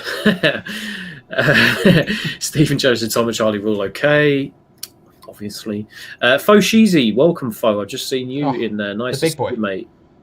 Sorry, we've just been working our way through the chat. Tom, we need some fish cakes and rice pudding in this stream. Hey, listen, you just wait till half time. I've got some juicy things for half time. Yarmolenko again. We're coming closer. We're starting to pull off some shots, and that's why. By the way, that's why you want Yarmolenko, because he is capable of. He just gets them on target. It's really difficult for him to not get shots on target. He's consistently very good at it. Just very quickly as well. Tom MCCC. West Ham are a swear word I don't want to say. Case of monetization issues. Ha ha ha ha ha. Welcome. Like and subscribe while you're here, please. This. It's just popped up in the chat. I'm just letting him know. like and subscribe while you're here. We appreciate what fans of all channels, of all channels, of all teams, come in, get involved. If you're a Burnley fan, let us know what you think how you think the game is going. How you think the game is going. Rafa says Charlie defo used to troll on Xbox Live back in the day on Halo 3. Listen, I can neither confirm or deny that. I can say I wasn't doing it on Halo 3. I can tell you that much for a fact, but I can neither confirm or deny. And also, back in the day, what do you think I'm spending most of my days doing now during lockdown? Karen. Rafa, 25, are you sure that you're not subtracting 10 years from your age? How dare you? How dare you? There, listen, let me go have a shave, and next time you see me at the weekend when I'm just pure child right here, it's depressing. Fish cakes required. Should never have even got to Cresswell. Frederick should have put in a tackle. Listen, it's just our fullbacks in general, and they're both sides. Weakest point of the team, which is crap, seeing as we seem to concede because of our fullbacks every single game. But yeah. Tom MCC, even though I am a Burnley fan, you love to see respectful guys like you have liked the vid. I appreciate that. I appreciate that. Also, let us know how you think the game's going from a Burnley perspective. I'd be interested. Stick around until half time. Actually, give us your half time thoughts. Yeah, we are very. We're not knobs of fans. We are. How many glasses of water do you currently have stacked up there? You don't have a tap next to your bed, so if you just brought in lots of drinks. I've got. I love that. 1 pint down. 1 pint down. Someone coming in. Yeah, no, we are very. We're not knobs as fans. We are. We always will tell the truth. We always speak the truth. We won't sugarcoat it for both sides. Are they aware they're 1-0 down? Is that us or is that Burnley? West Ham, sorry. Either way, we are aware. We are deadly aware. I think we've got a decent opportunity. We've got a lot of people in the box consistently at this point. And again, this is going to happen because Burnley are just going to sit back now and then we'll break forward, right? That's good for us because we want to get in a situation where we put in consistent pressure on them. But we need to find those gaps. We need to find those shots on target, which is not something we're doing enough of late. But with Yarmolenko and the team, with Bone and the team, I mean, we might be able to do it. We might be able to do that. Jeffrey Solis is so hyped to have over 200 people in the stream over half time. Hey, hopefully we can peak over 200. An 85-year-old man can finish better than Antonio. I'm pretty sure me and Charlie could finish better than Antonio. And I'm lethal up front. I don't know what you're talking about. Pedro Partida says, by the way, Lala is a prime left back from League One. You also try to sign him. He plays right back, my guy, but he is a very good right wing back. Are you shouting shots at your league knowledge? That did come across like a shot, but it wasn't. I apologise. Listen, Tom knows one player from League One, and he's going to let you know about it. I'll tell you what. Kenny Lala. League. I was only made aware of him. Last year because of he was meta in FIFA 19, and everybody used his headliner card. Tom, can I just get a quick time check for you? I'll do the pause now. Because 45, 08, 09, 10, 11, keep going. 12, 13, 14, 15, 16, 17. You're testing my ability to count to 100. We're there. We're synced. I think 100%. We need Allaire in this game. Somebody just said that Thomas Martin. We need to bring in Allaire, and he will change the game. 100%, because if the difference between having Antonio and Allaire is if Allaire was in those exact same positions as Antonio, you would have expected his one-on-one finishing or even his just ability to finish would be a lot better than Antonio's. But also, when we're camped inside their box and we're looking, we can play balls in and we can cross in. Halaire's a good aerial presence to have in. Antonio's very good in the air, don't get me wrong. That's one of the things I'll never criticise him for. I think he's very good in the air. But Hallaire is just better, Yeah. I would even put a Jetty on, says Clayton. I think both of us would have liked to have seen a Jetty. We've both said it, haven't we, on the watch-alongs, that we'd love to have seen him. But unfortunately, just haven't seen him yet. But David Moyes all over, I guess. We've had 12 shots. They've had 4 on both, 2 on target. It's just Burnley all over, really. I'm sure we discuss it at half-time, but they just invite pressure constantly, and they can soak it up. Which is a tough thing. I'm just looking. They just replayed the goal again, and it's Fredericks doesn't come out quick enough, although he's not in an awful position, but he just doesn't come quick enough. The cross is early in, fair, but Rodriguez just comes in from Cresswell's blind side, who's left in the dust. And it's a really good finish by Jay Rodriguez. Yeah. Fredericks and Cresswell disgraceful defending again, 100%. Who do you have as our best player first half? I think we'll do that at half time, but I'm pretty sure mine's Souček, I want to say. Maybe. The half time whistle is below. Anyway, half time, as people will start to flood in here. So I guess we will go in a minute. We'll let you guys filter in for the half time team talk from myself and Charlie. Are you going to try and work on a timer, maybe? I'm trying to work on the scoreline first, and then we'll see what happens with the timer in a second. But it's half time. If you're unaware, it's West Ham 0, it's Burnley 1, a Jay Rodriguez goal. Tom, vague thoughts. So I'm just going to apply some Olbasor to the inside of my nose. I know you're not really supposed to do it, but yeah, my nose very, very blocked. Vague thoughts. Listen, before the game started, I've just said it there. We knew exactly how Burnley were going to set up. Not exactly their strongest 11, but they are quite happy to replace one for another and still play exactly the same way. All Sean Dyche teams, like I said before, in the start of the game, are all similar in that respect. I think they've invited a lot of pressure on. We've been able to get in situations where we can create chances, but unfortunately, I guess the yin and the yang of having Mikel Antonio up front is that he will score sometimes in those positions, and sometimes that he won't score in those positions. His finishing, obviously, one-on-one has never been great. It's always been a bit suspect. I think if we have Sebastian Haller on second half, I think some of those opportunities that we can create, I think we will have a good chance to score. I think in terms of Burnley's goal as well, it's just poor defending. Once again, week in, week out, we seem to be saying the same things over and over again. And that is that our fullbacks are just not well equipped to defend most wingers, whether or not they've got pace or not. They seem to be completely adept at putting crosses in. They seem to be just woeful in terms of dealing with men running into the box. I mean, how Cresswell has allowed Jay Rodriguez to run in front of him and get goal side, and then the measly attempt at trying to put a foot in the way of trying to stop it. It's embarrassing for Premier League fullbacks. It supposedly is absolutely woeful. Yeah. But hey, it's just you just come to expect it with people like Aaron Cresswell. It is the one position or two positions that we need upgrading in the summer is both our fullbacks, because I think, Charlie, as I see you've put the thing up there once again, it is our weak spot, and teams play to that as well. It was the same last week. Nobody was picking up Miguel Almiron as he ran through for that first goal in the cross from Emil Kraft. So yeah, I'm just disappointed because it's another avoidable goal, and it just feels like we've said that so many times already so far this season. It's always been avoidable goals, but. Yeah, I mean, we've created the chances. I just think if we put Haller on second half, I think we can actually start taking advantage of those opportunities and turning them into actual goals. But yeah, what about yourself, Charlie? Yeah, I'm just trying to figure out where the hell I'm going to put the thing. Let me know, guys, where you want the scoreline, because I did notice some of you were saying it was blocked by the Ham Chat logo. Thank you, I didn't even think about that. It's frustrating because it's about as predictable a goal as it was ever going to be. Siri, by the way, who just took down everything I just said. For what? Yeah, it sucks because it's about as predictable as a goal as Burnley are ever going to score against us. Burnley do what?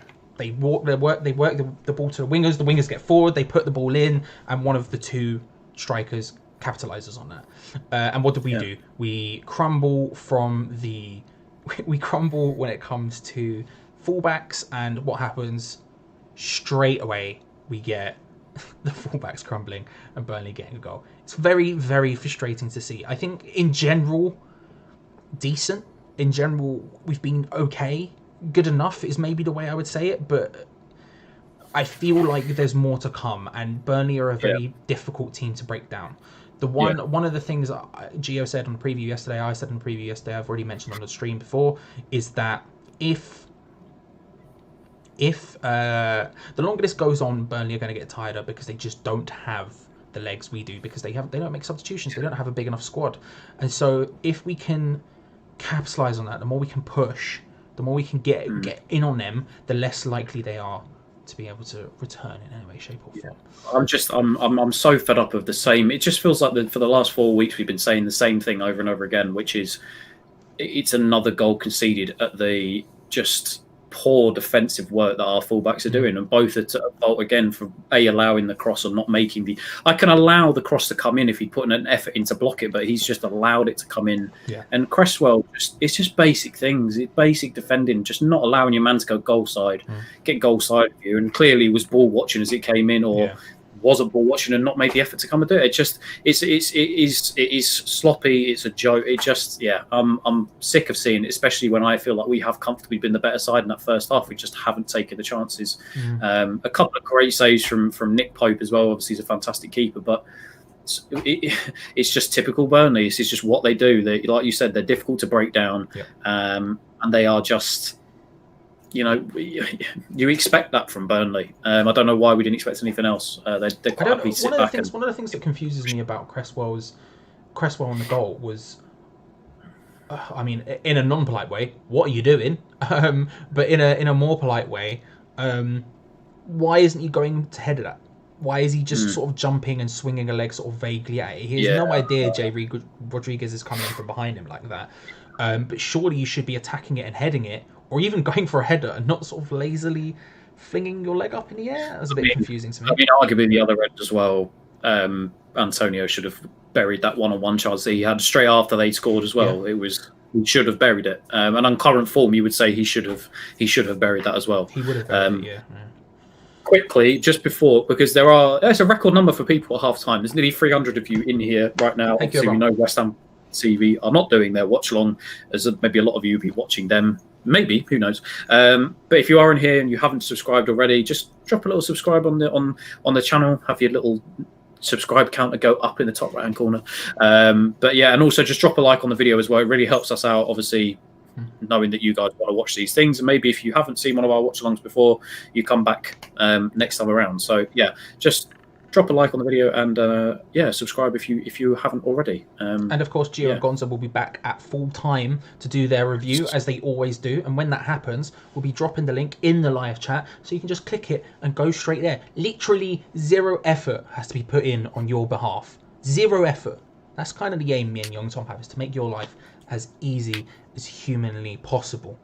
So yeah, welcome. Tom, would you make any changes at halftime? I'd be tempted. How fit Haller is, obviously. The thing is, I wouldn't make a change just yet, because we have created good chances. It's just I'm hoping and praying that in the next sort of 10-15 minutes that one of those chances will fashion into a goal. For me, I was going to say, somebody asked us before halftime and said who was our player of the half. I think it's Souček for us. I think he's been so creative going forward. I think the last few games he's looked an absolute world beater and he's been fantastic. But yeah, at the minute I wouldn't make any changes because, like I said, we've created chances. I think we've been the better of the two teams. Just need to start converting some of those chances, unfortunately. 60 minutes though, I would maybe look to get Wilshere on earlier. Haller, obviously, if he's up to it. But yeah, I only expect another 2-3 subs, really. I know all of us sort of say at halftime, wish that Cresswell could be subbed for Johnson or something, but we just know full well that that's not going to happen, unfortunately, from David Moyes. So yeah, I think for me, at 60 minutes, Haller and Wilshere, I think, to come on and hopefully change the game if it's still at 1-0. But it's the point is still there for the taking. Even the win, I'd say. Like I said, we've created those chances, but it's got to be a better second half in terms of our finishing ability, I think, if we're going to get anything out of this game. Yeah. Haller's the one I'll be looking at mostly. I don't know who I would take off. I like the idea of introducing Wilshere. His own. Up top on his own suggests it's a 4-5-1 or something. I would prefer him to be up top with other people, but I don't know if that's a 2 or a 3. I think I prefer a 3. I think we need to put as much pressure on Burnley as humanly possible. We need as many people in and around them to put pressure on them as possible. And I think playing 2 is less people than playing 3. Like in a mathematical formula, I used to be an accountant. Can you tell? So for me, I think if I was to bring on Haller, which again it concerns me, his fitness. If he's not being fit for the other games and he's still not 100% fit, it worries me bringing him on. Because I think he can be more impactful down the line if he's got more fitness. But that would be maybe one of the ones I'd be looking at.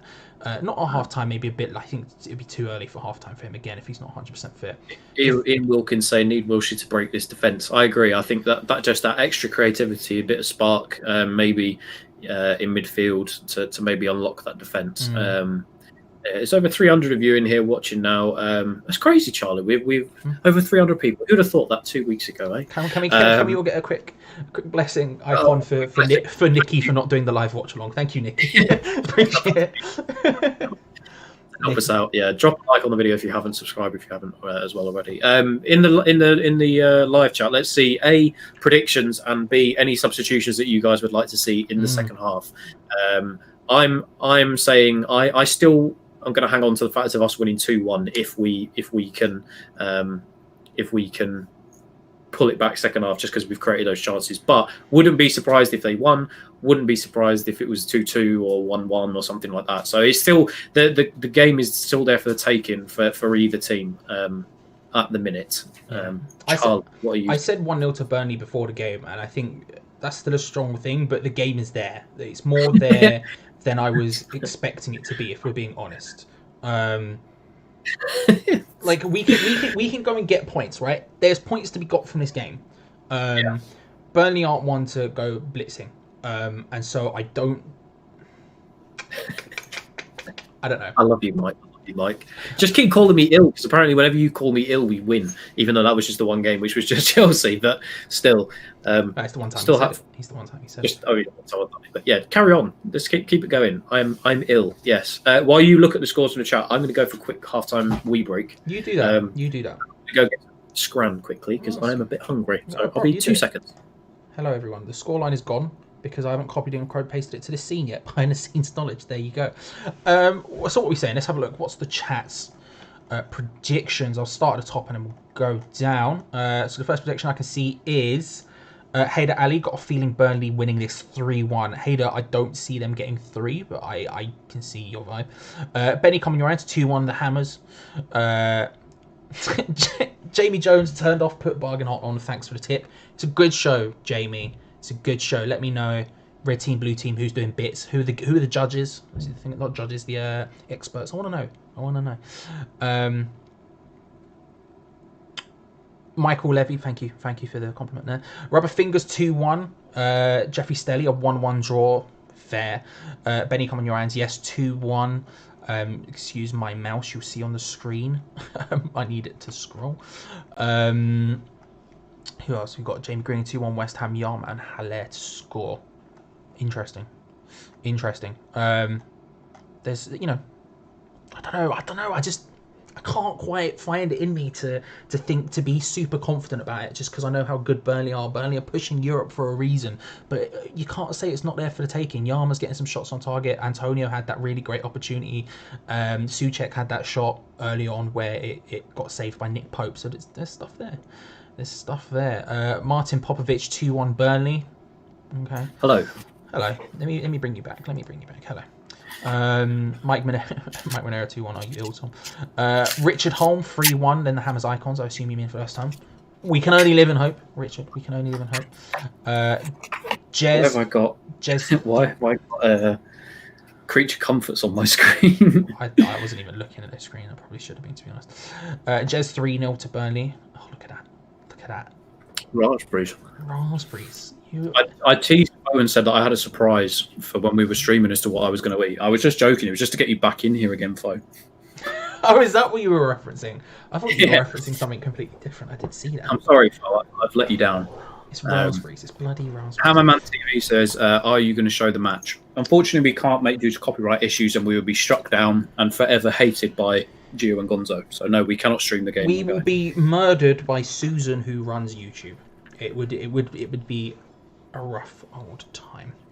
I don't have it in me to be super confident yet. But we need a goal. The thing is, they won't be able to close out the game as strong as we can because of the fitness thing for Burnley. but they still have the fitness because they're on it and they do it every single time. So we'll see. It worked, didn't it, Flo? You came back, mate, and just here's me with raspberry. Michael, what changes would I make? I wouldn't. I don't know if I'd make any. The thing is because I like the idea of bringing Wilshere on, but I don't have anyone I would take him off for at this point, or take off for him yet. And that's kind of my problem. I would like him to come on, but I think Rice and Souček are doing their thing, and I don't think either of them need to come off. I guess the obvious one is Fornals, but I think Fornals is doing good. I don't want to see him come off yet, as the second half is about to get underway. Immediately, there's not something there. Not something there. Right. Cheers for that, Tom. Just a single word there. Single word there.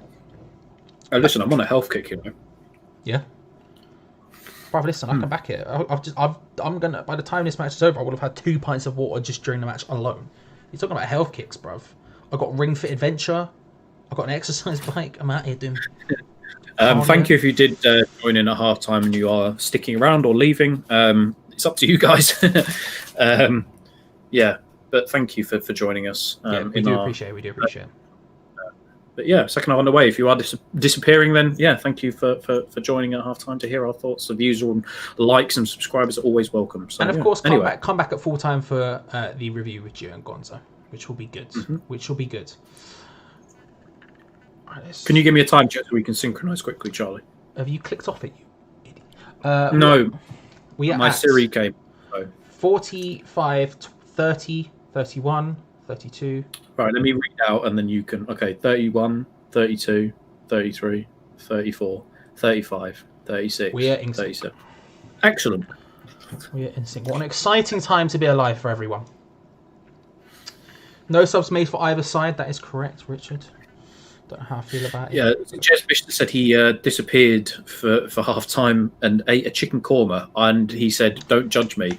Listen, I'm judging you wholeheartedly for that. I'm not. I love a korma. Korma's an excellent curry. Welcome to the biggest curry chat on YouTube. Listen, if you're talking curry chat on YouTube, there's one guy to talk about, and that's this guy. Okay, the sole creator of Curry Hour. Okay, so if you want to talk about him, I'm saying I like a korma. I like a korma a lot. I'm not going to judge you for that. Other people may, but I think it's an okay option. It's an okay option. Yeah. Okay. So obviously, no subs made at half time. How long are you going to leave it before Haller? Obviously, we've both said Haller or Wilshere to come on. How long are you going to leave it until we make the first sub? I'm saying 60 minutes, maybe even sooner, 55 to 60 minutes. How long would I leave it? And how long would Moyes leave it is two separate issues. Moyes, 78, 79 minutes, as usual. Me, sooner than that. Me, now. Moyes, never. Haller at 60, Wilshere at 70, says Cameron. Yeah, I completely agree. I think he'd be daft. He'd be daft not to bring him on. Did we get? Is that the Cameron I spoke to last night on American Hammers? Because if it is, hello Cameron. If it's not you, hello Cameron. Anyway, welcome. It may not be. I don't know Cameron's second name from American Hammers last night. Oh, neither do I. That's what I'm asking. I'm just gonna see if I can put a bit of drop shadow on that scoreline. Give me a second. I was gonna say we'll have to together between us. We'll have to create a. I'm wondering actually if for this we remove the Hammers chat bottom left. And we have the score with badges and a timer on underneath. That's an interesting. So then the screen's not too crowded. I don't know. It's an interesting. We'll figure it out. We are looking at the brains behind the graphics side at Hammers Chat, as they are crap. Yeah. So any criticisms you have of the graphics, we're the people to have a go at. We're the people to have a go at. Any complaints about anything? Yeah. Have a go to me and Charlie. Jackson Source said, "Where can I watch the full game?" I think Mike put it up there. I used to use it quite a lot. Footy Bite. That always is a good place to go for it. Sorry if you can see my mouse, people. I'm just testing it, seeing what's what. What about if we do a bit of this? There we go. That's a bit more. That's a bit more legible, isn't it? Not perfect by any stretch of imagination, but we'll sort that out another time. There you go. That'll do for today. I can't do a timer because I don't know how, to be frank. And during the game is not the time to be looking at it. But I promise I will look into that for the next time, if not have it for the next time. Thank you for all the constructive criticism, everyone. I appreciate it. Yeah, Burnley are absolutely.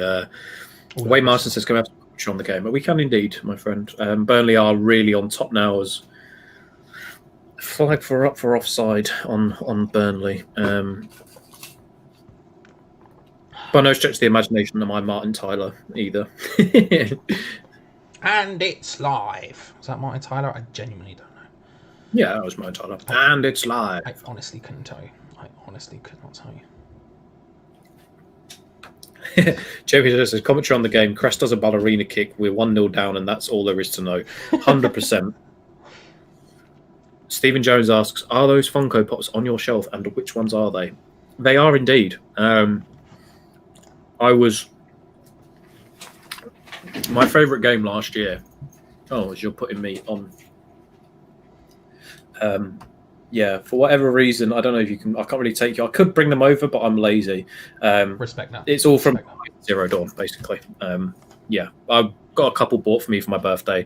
Oh, up there is wait, where are we? You got Elizabeth and Booker from BioShock Infinite, because that's one of my favourite game series of all time. And then Horizon Zero Dawn ones are there. So yeah, I respect it. It's all good selections. All good selections.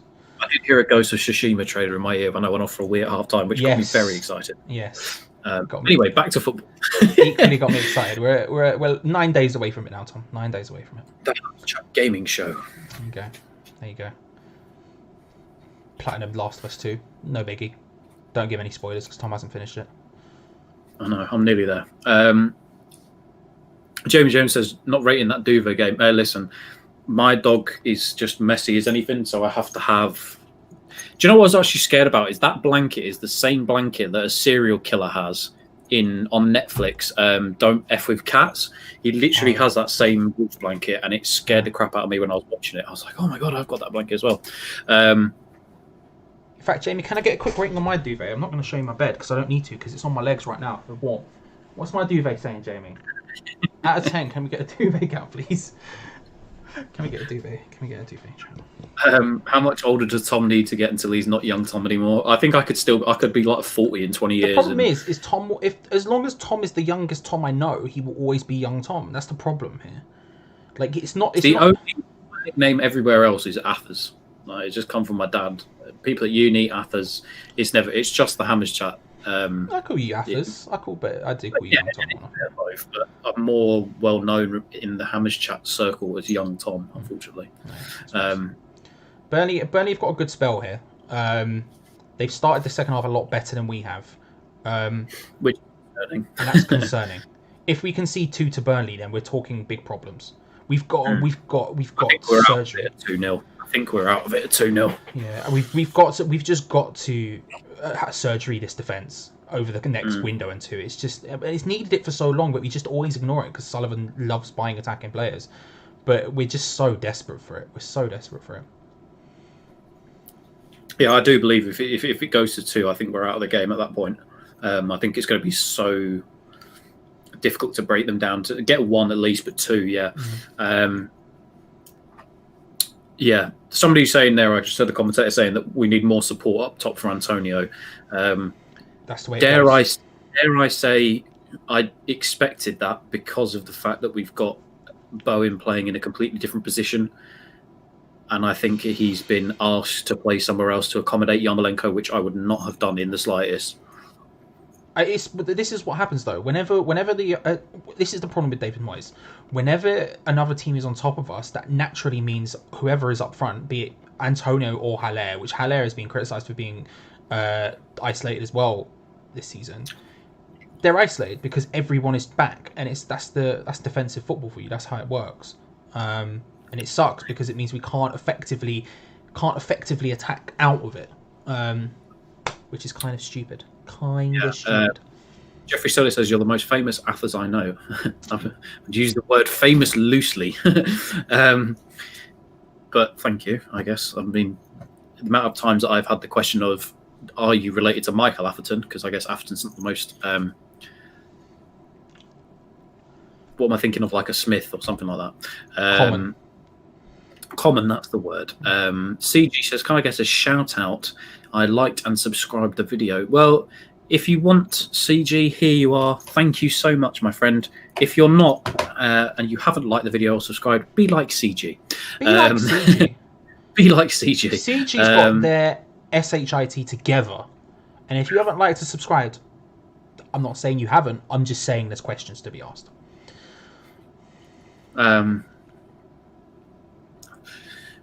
That one guy says, would be interesting to see Haller come on and shift Yarmo inside to play off Haller a bit, allowing Bowen to go back to his preferred position. That's a good ball.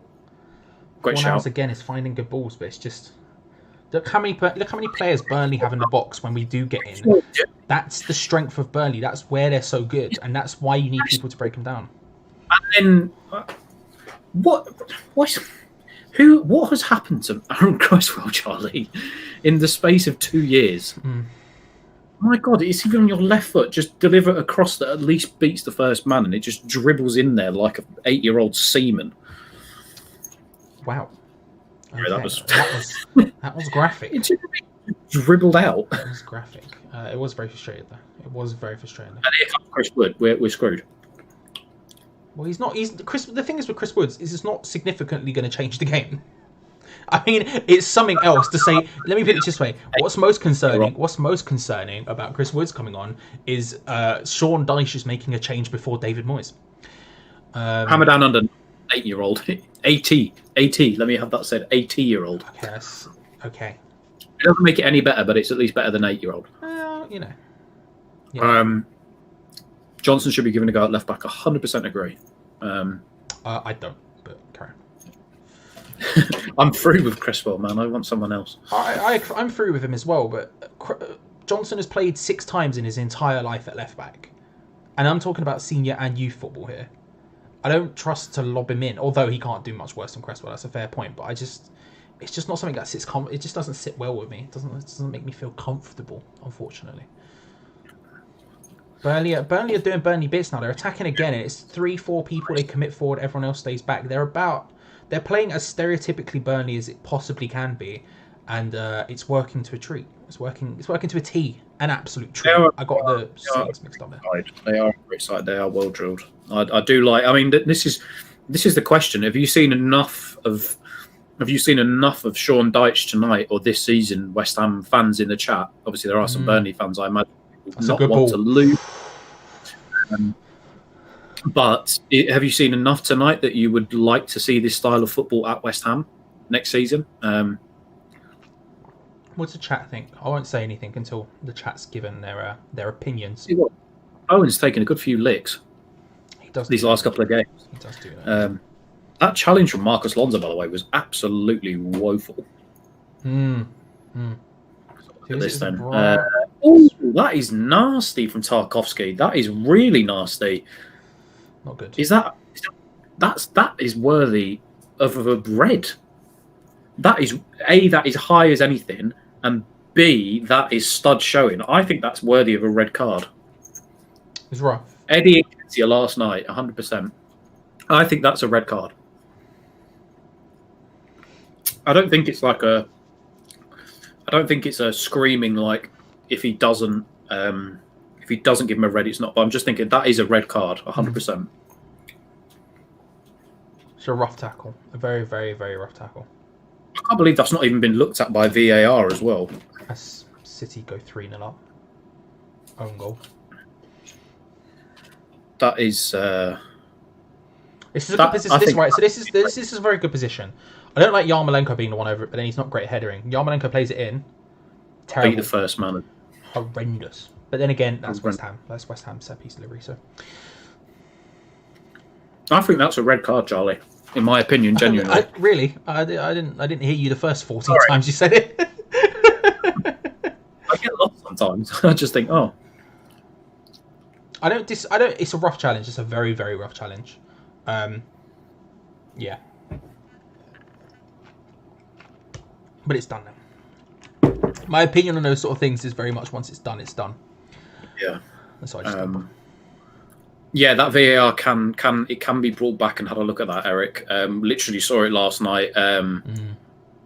It can review reds, because remember Cresswell completely crunched someone in the Bournemouth game at New Year's Day when we won 4-0. Yeah. And his red card was overturned to a yellow card. So it can Souček again. He's so dangerous from corners. Yeah, as well, Seaside Hammer also says, you can review a red but not a yellow, says Hammer down under. I don't know. VR confuses the life out of me sometimes. Let's have a look. This challenge is coming up again, Charlie. Let's have a look here. So for those of you who aren't watching it... That's a bad angle. Can I have a different one, please? Yeah, hardly saw it. No, the answer is no. I can't have a better angle, so... Yeah. The commentators are saying they think he's got away with one, so... And I've already said it, but I won't say it again, just because I've said it about 50 times. I apologise. I wonder if you think it's a red. I reckon you reckon it's a yellow. I think you think it was a fair challenge. Though, is it any different to the Nketiah challenge last night that was made on Justin James or whatever James Justin? I can't remember his name. I know he's James something Justin. Along those lines. James Justin, yeah. Because it's the same intent of the studs high up the leg, and I mean, fair enough. Nketiah's was going at a pace, but if you're giving it for the challenge, is this Allaire coming on, Charlie? I don't know. I didn't see the Nketiah one, unfortunately, so I couldn't, because I can't. It's very, very similar to that, but it was just at pace, and he crunched into his knee, and it was dangerous. I think. Yeah, I think Allaire might be coming on. I see the board has. Go on, Antonio. Wait, ref. I'm loving the fake crowd noise booing the ref there. Yeah, that's brilliant. When even the fake crowd noise is a bit miffed. Gotta love it. You gotta love it. Tarkowski is really, really pushing his luck right now. On a yellow, you'd be a bit look at this. He falls to the ground, and Antonio kind of backs into him. Yeah, and just falls. That's just Antonio. That's just Antonio. That's the most Antonio thing we've ever going to see. Apart from missing one earlier. Starlight asked, "Where's Maisie, Gio's horse?" She's out on a walk at the minute, mate, with my mum. Haller for Yarmolenko. Interesting, but that allows Bowen then to move back to right mid, surely. Yes. Does that push Antonio to left mid, or is he going to go to up top? I'm sure we'll see in a second. I would put Haller up front, put Antonio on the left, Fornals in the centre, and then Bowen on the right. I mean, annoyingly, it looks currently like Fornals is on the left still somehow. Yeah. But we'll see what happens. Which would indicate 4-4-2. Good opportunity. Straight away. Oh! Jesus. We literally said at half time we needed Allaire to be scoring those sort of chances, but what a save that is from Nick Pope. The ball just drops because of Mikel Antonio's scuff shot, for those who aren't watching. And Allaire sort of slips over and scuffs it, trying to place it bottom left-hand corner. Outstretched leg from Pope. It was absolutely brilliant. But look, if that's half an hour left to come of Allaire doing things like that, then 100% that's going to be good for us. Good sub, good timing. We'll see. Fornals plays back in. Punched. Pope's just a good goalkeeper, isn't he? I think he should be England's number one, completely separate to this game. I don't trust Jordan Pickford at all. Bowen, lovely touchdown, works his way into the box, left foot. We really are putting our foot on the gas pedal now. Bowen back to Allaire. It's pinging around. He's kicked the ball. What is happening? Lots of people in there, but nothing quite getting in there. That's another corner. This is good. This is good. And this is the thing with Haller. Haller is going to take a lot of attention now. You're going to look at Tarkowski, who's going to have to be on top of him. You're going to look at the other centre-back I can't remember the name of right now. They're going to have to be on top of him. That's going to give space to Antonio, to Bowen, to Fornals, to anyone else, Souček. And that's good. Short corner. Probably for the best things. We never get past the first man played in. Headed out again. Another corner. This is good. This is good. This is better. Burnley are quite happy to sit back here, Charlie. This is the issue: is that they really do not mind this. And fair play, by the way, to David Moyes. Right sub at the right time. Effective, and so far effective. Yeah, it's just when we need to come make another two. Punched again. Pope again. Jezbish, Burnley don't even have me. This is bad. Listen, this is. Said it. One man out, the other steps up to the plate, unfortunately. Jamie Jones says, if we win, I'll get a Cresswell tattoo. That's how confident I am. Right. Well, Jamie Jones, I'm just gonna screenshot that, please. Just... Yeah, I'm just gonna Giazzo that right now. I will sure to remind you of that next time. Yellow card for Fredericks. This is good. This is looking good, but we need to take out those opportunities when they come. We need to take those opportunities when they come. And fair play. I mean, Haller, I don't expect him to put that in first time because that's literally, what, 2 touches he's had since the restart. So it's a bit rough to just say you should have been putting that in. I mean, he maybe should have been doing better with it. Great save by Pope, to be fair. But these are once we get into these positions, we've got to make them pay for it. We've got to make them pay for it.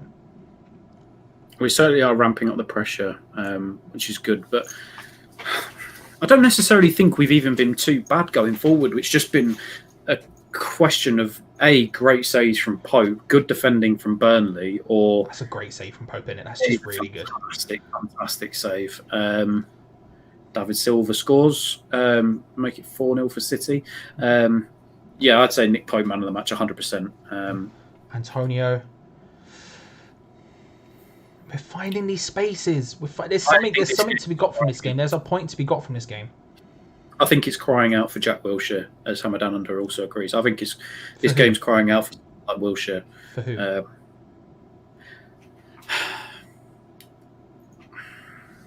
Because the truth is that he answers Fornals, but is he significantly better than Fornals? Also, he can't play out wide, so you're not going to put Jack Wilshere on the left. What's Cresswell doing? He's just not very good. Because Fornals, again, if you're not sure, just to keep you an update if you're not watching, Fornals is playing on the left of what seems to be a 4-4-2 type thing, or a 4-4... a 4-4-1-1. So if you change him for Fornals, then what? Is Wilshere going to play on the left? Like, what's happening here? Like, who would you... I don't disagree. I think Wilshere's the sort of player we need on to be able to find those little nooks and crannies in the Burnley defence to give us an opportunity. Love a cranny. But who does he come on for? Antonio, maybe? I don't know. Yeah. Sorry, I was about to say Antonio, then I just saw the chat and it said Italia, so I was about to say he comes on for Italia. For the nation of Italy. Pope there again. Pope is massive, isn't he? He's like 6'7" or something, 6'6". So floating balls in like that is not the thing to do for me. Phantom Who won. At the minute it's 1-0 Burnley, my guy. We've still got half an hour-ish to play, I think. Yes, we have added... It will look different next week. I will go away into Photoshop and make it look a bit more snazzy for our stream. That was very much done in... Well, you saw it happen live at half-time. So. Yeah. But I shall make it look snazzy for everyone next week. And if you've got a problem with it, then, well, bring it on. Bring it on. Try me. That one guy, Pope, is only 6'3". Is he really? I always thought he looked bigger than that. I'm having to check. He's got presence. He's got that it factor. I hate it when Wikipedia says he is 1.91 meters. Yes. I always thought he was taller. I do apologise. He's like John Cena. You think he's huge, but then you see he's only 6'3". I'd take it back. You see CM Punk and he's taller than him. Do you know what I mean? It's what it is. He's got a massive wingspan. Yeah, maybe that's what deceptively looks bigger because of that. Whoa! Clipper wings. Okay. Dion saying he didn't get a shout almost from anyone there. Why does West Ham suck at the minute? Rick LS says. Don't know, mate. Just we've sucked for a while, haven't we? Starlets to Tom Ban Cameron, who's being anti-Catholic. Hey, listen.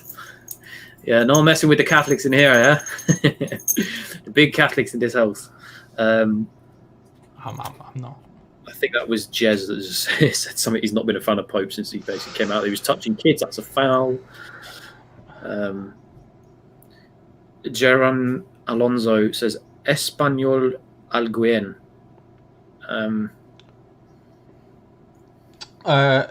No.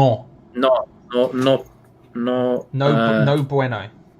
No hablo español. Water break. Drinks break. Hydrate. Oh, everyone. drinks break. Hydrate, everyone. No hable español. I don't know what no is in Spanish, but No hablo, I hablo believe, español. is speak. I believe. It's quite bad for me actually, because I used to take. I used to do Spanish in school and French. I did French and I went to Spain once on The holiday when I was 10. only thing I remember is the only thing I remember is my Spanish mate who told me "maldito hijo de la gran puta" was the only thing I remember. I know what And some of that obviously, means, and I don't want you to. "maldito hijo de la gran." Does YouTube demonetize on swear words in different languages? We're about to find out. Sullivan looks like that American geezer on Celebrity Big Brother. Which one? Which one? Ooh, That's a nice little quick hairstyle there, isn't he? Hairstyle from David. Look at that. He looks like a failed music executive. Prof, can we just appreciate that Jared Alonso has come back and said, okay, no habla español. We did it, mate. We conversed in the thingy. I did it.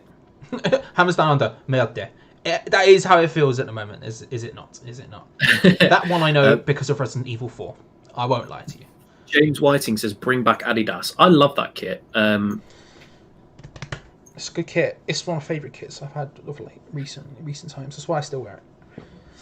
I have not worn a single West Ham shirt since we've done this watch along. This is the second time I have, and I've never worn a West Ham shirt on a show, Hammers Chat show before this. So appreciate that, Jared, saying that. What was it you said? Something best YouTube channel. I appreciate that, my guy. Charlie needs a Sullivan cut. I need a cut. I'll give you that much. I don't know if I'm about to. I've got deceptively a large forehead as well. So this trim is back. Everything is. I mean, you can tell. This is how long it's been in lockdown. Is I shaved my head and then it still managed to grow back to this length, and that was like 2.5 months. So I need a fade, 100%. Jeffrey said, my team is sponsored by Adidas. Would love if West Ham got a deal with them so I could buy gear on discount. Unfortunately, it looked like I think we've re-signed up with Umbro, aren't we, for another few years still now. We signed a new deal, didn't we, or something recently? I know we've got the new ones thingy, but Ray says, I want Nike. I don't, just because what they my phone ran out of battery. Give me about 5 minutes. Oh dear. I don't, Ray, just because I've seen the state of that Chelsea kit, and it's just that Chelsea kit is poor. That Chelsea kit is the away kit is nicer. They donned the away kit last night, and it looked nicer than the home kit. But it's just, why has he gone short with that corner? Tom, if you watch the match and keep us updated on the match while my phone. Yeah, I will do. I'm not exactly the best person. Just don't look at the chat, is what I'm saying. Don't look at the chat. Just keep an eye. I'll look at the game. As a quick moot point, if anybody has not liked the video yet, please do. There's over 200 of you in here right now, which is amazing for us. Seeing as we usually sit around 100 to 120 viewers. So if you haven't already, do drop a like on the video. Subscribe if you haven't. I think we've had something like 45 new subscribers today during our watch along, which is amazing. So we seem to be hitting quality numbers every week at the minute. Ray says 9 dislikes. I don't mind a dislike every now and then, to be honest with you. It means someone watched it and engaged with content. So it even means, what I think about this, the dislike button is that somebody's come for the actual stream of the game or something, seen 2 ugly mugs and gone, I don't like that. I came here expecting to see the game. If Maisie was here, we wouldn't have got the dislikes, but unfortunately. But no, I really appreciate every single one of you that stuck around. Gio and Gonza disliking this on multiple accounts, says Starlight. Hey, listen, Starlight, they are happy with the work we have done. They've been very impressed with our work ethic and work rate, like Mikel Antonio. Let's not start that again. Anyway, so it looks like Antonio's pushed down the left now. For me, anyway, whether or not that's just where we've been when we're attacking. Is that? Oh, Ryan Fredericks, man, what are you doing? So the ball is Charlie, because you're not going to be able to watch that. One fullback has just pinged it to, or is it Cresswell's just pinged it over to Fredericks, who has waited for the ball to come down, gone to take a touch, and he's just let the ball go under his foot and straight out of play. I don't know if need a shave potentially. You know, it's one of those things. You asked for Maisie. Here she comes. Da, da, da, da. There you go for all you Maisie lovers right now. You wanted Maisie. There we go. Here she comes. Maisie's coming back. There you go.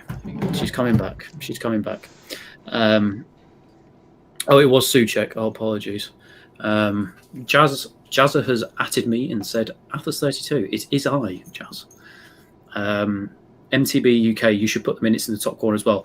We are going to. Yes, MTB basically.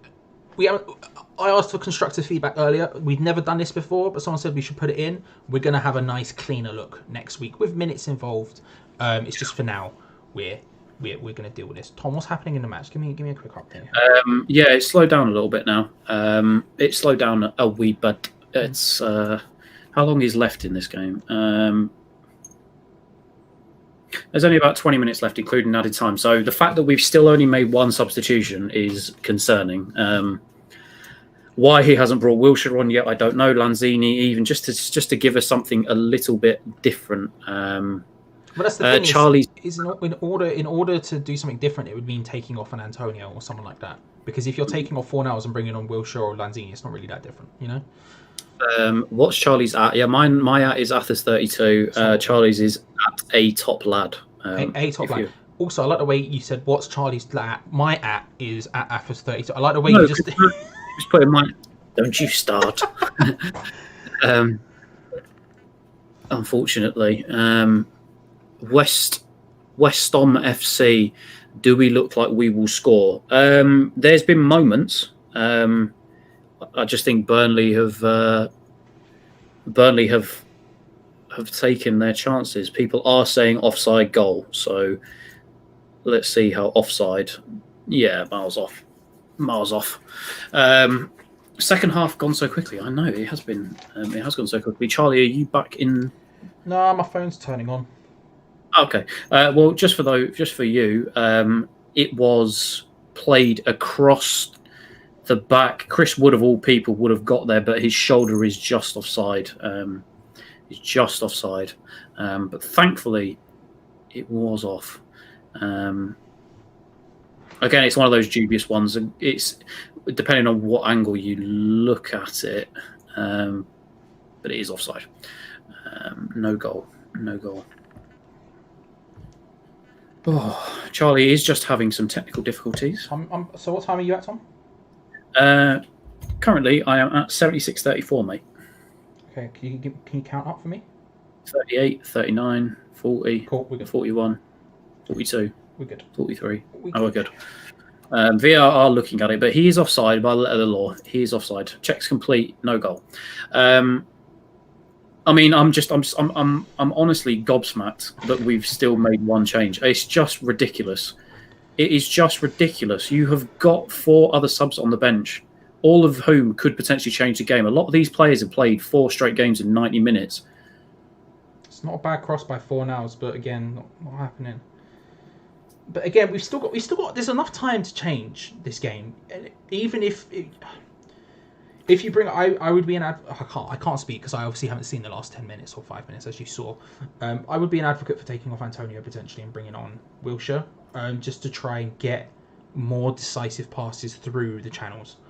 And obviously Antonio's played so much, he definitely needs a rest at some point.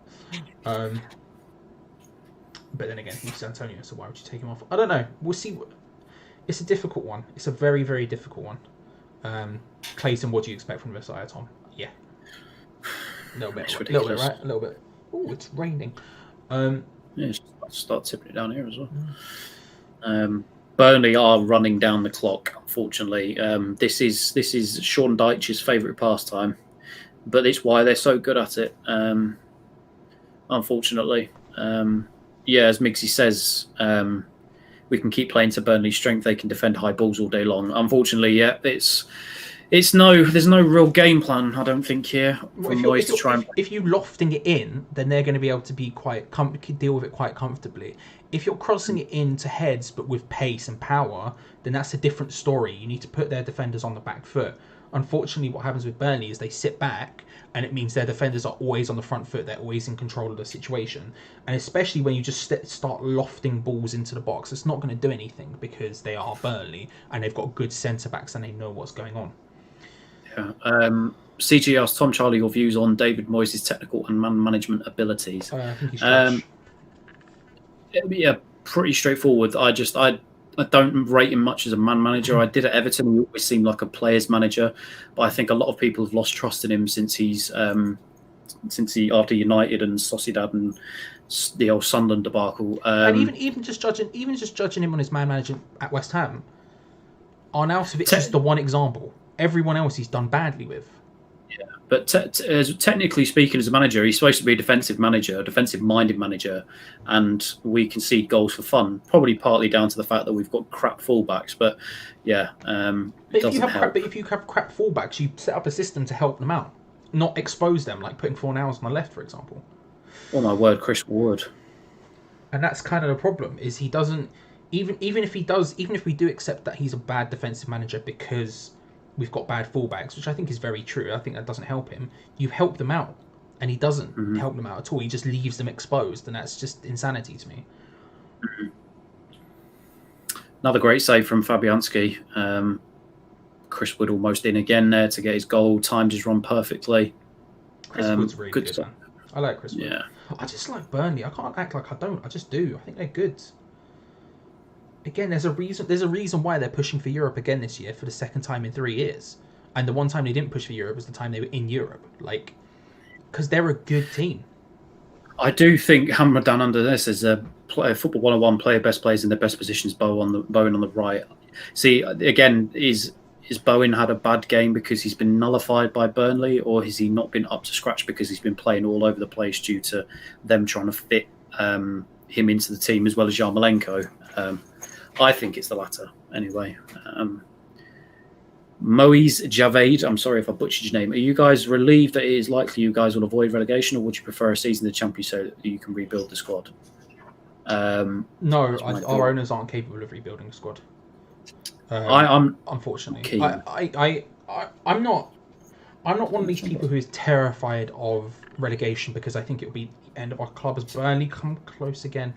I'm not one of these people who thinks I'm not terrified of relegation because I think it'll be the end of our club in a Sunderland type sense. Because I don't actually believe that. But what I don't think is that the reason why we rebuilt the squad last time we went into the Championship is because Sam Allardyce did it, not because of our owners. And the problem is, if we go down, they've already said that Moyes will be in charge, which is just suicide. But then also, if we do go down and still have our owners in charge, then what's the difference? They're still going to be as bad. Tom? Yeah, sorry, I was completely distracted by Macy. Sorry, yeah, she's just jumped down and pissed off. That's my opinion. As Tom Hello. Tom, relegation? No, I don't like it because I think we could almost double down into the League One. I think that really just worries me that we won't come straight back up and that the club will be in crippling financial debt if we get relegated. So, no. I think the Championship is also, to be fair to it, a lot better than it was the last time we were in it. Yeah. Look at Brentford, look at Leeds, look at West Brom. You know, they're teams who are down there for longer than 1 year. It's not a case of just bapping back up. It's just not really a thing. Ray says, what do you think of the new left back we've been linked with? Dicks and butts. Well, Ray, I'd say your missus.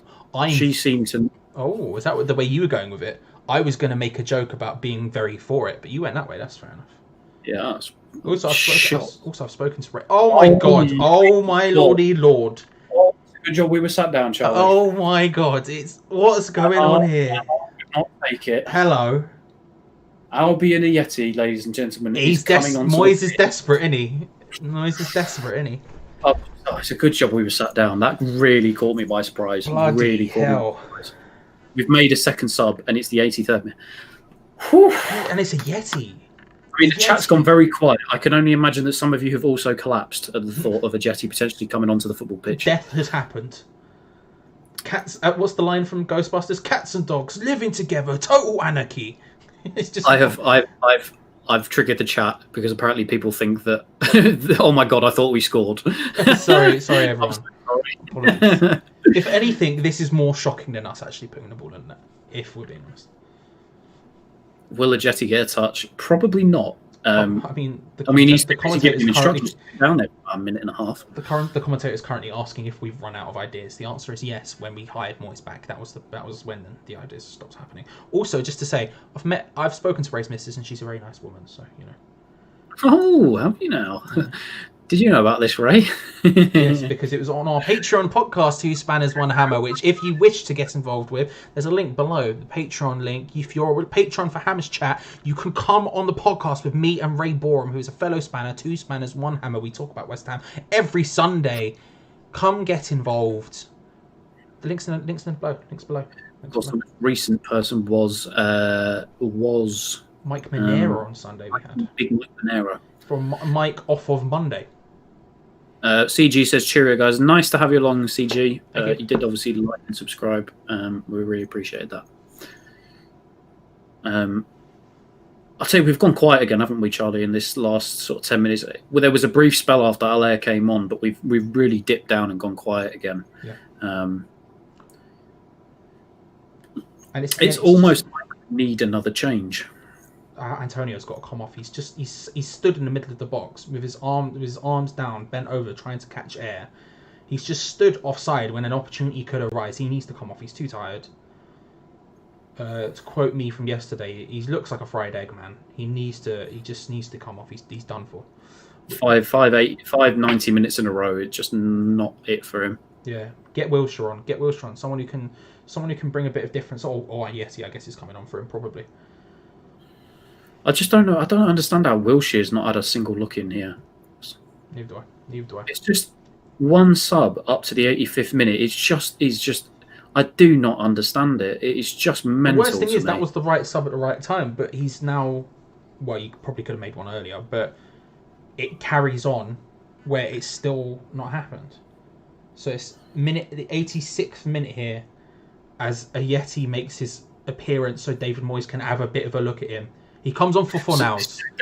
I don't know. The problem is, the fans want more substitutions. I give you substitutions. Fornals off is not the way I would have gone with that. Nope. I also would have taken Antonio off there. Bring on Wilshere. The problem is with bringing on Ajeti, and that's the thing is I want Ajeti on, but the problem with bringing him on for someone like Fornals is who's going to pass the ball to them guys. David. Yeah. What's the plan? Take Antonio off for Ajeti, and even bring Lanzini on for Fornals, just to have, like you said, an ability for somebody to get the ball into the box. Same thing goes for Antonio. We know that he can't hit a barn door with a banjo or cow's arse with whatever that bloody expression is. Colazium Music says, who will win? What do you think the end outcome will be? There's 4 minutes to go, plus probably like 3 or 4 minutes of added time. So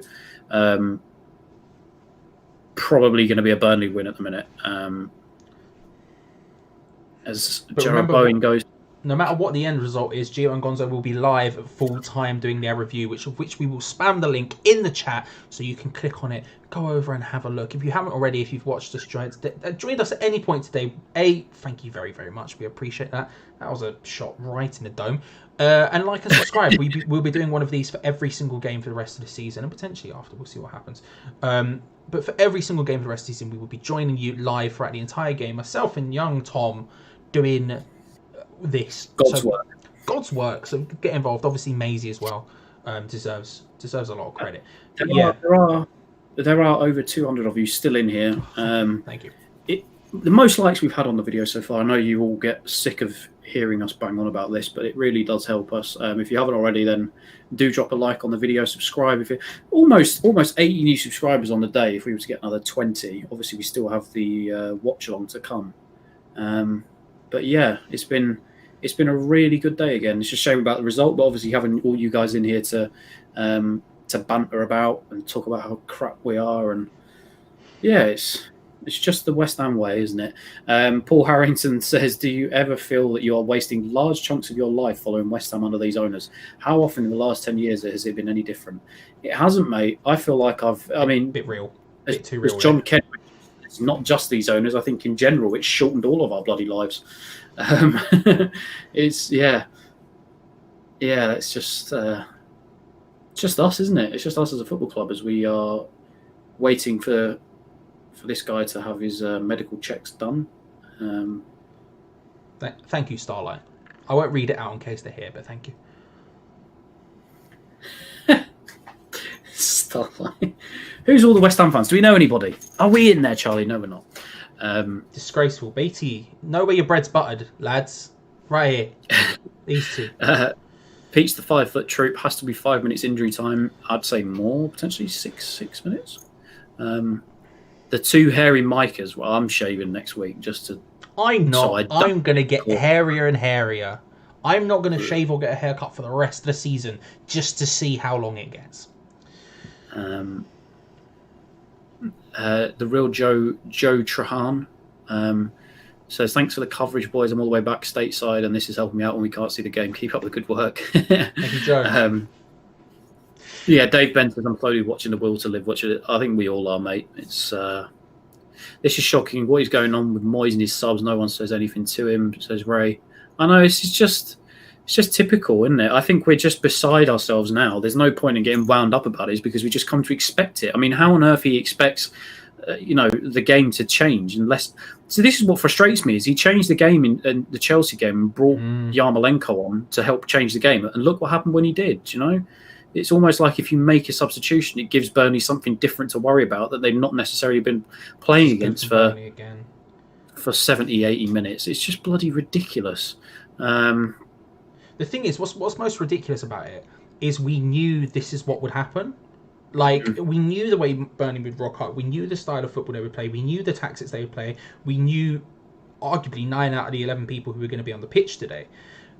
The fact that David Moyes has come out of that and this was his tactical plan to deal with it, and when it's not working, make that little something. I don't know. It's just poor, and we're obviously losing a game potentially off the back of our fullbacks being crap again. Hey ho. Clip says Moyes' palms are sweaty, knees weak, arms are heavy. There's vomit. There's carpet already. He's subbed on a jetty. If that is not in your, that is not in your clips. Then this week, I'm so looking forward to that. This week's with Mark Henry and stuff like that is ridiculous. Good. Came for the joke, stayed for Mark Henry's theme song. Let's be real about it. Somebody gonna get their ass kicked. Corner comes in. What's Declan Rice doing? Go put the ball. Whoa, hey, Decky. Go on then. Chip the ball back into the box. Diop back posts. Corner. No. Another corner. Oh, it is another corner. That was the most Declan Rice's left foot cross I've ever seen. 5-0 City. Sterling scores. Alan Robbinies. Moyes is totally inept. Completely agree, my guy. Completely agree. Clayton says Burnley have played well and they have done it by playing football. This just, I mean, what is that for a corner? Awful corner. It's rough. Burnley play. Yeah, listen. Burnley they're a great team. Like Charlie said before, did that go out for a corner? I feel like it might have done. The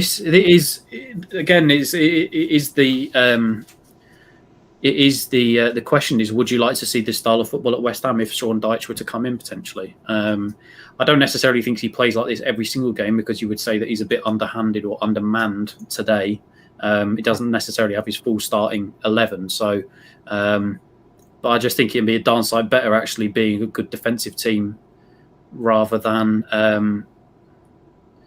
Moyes. It's a good ball. Unlucky. Oh, just evaded Bowen at the back stick. Another opportunity, maybe. Ball comes in. Cross, the ball's there. Someone hit it. No, it's not. It's gone. Look at how many people Burnley get back. This is the thing. When we signed Pellegrini, I said I would have preferred Rafa Benitez because I wanted someone to come in and sort it out. Because we've got such a mess of a group of players from years of no transfer strategy whatsoever, that I wanted someone to come in and sort that stuff out. And if it takes a couple of years of defensive football to then put the club in a better state to where we can then start to expand a little bit, and I think Rafa Benitez is better than Sean Dyche, but if that's the way, that's the way. And the problem is we have nothing. We have a defensive manager now who can't set up a team to defend for his life, can't set up a team to attack for his life, can't do substitutions right, can't get the starting 11 right hardly ever.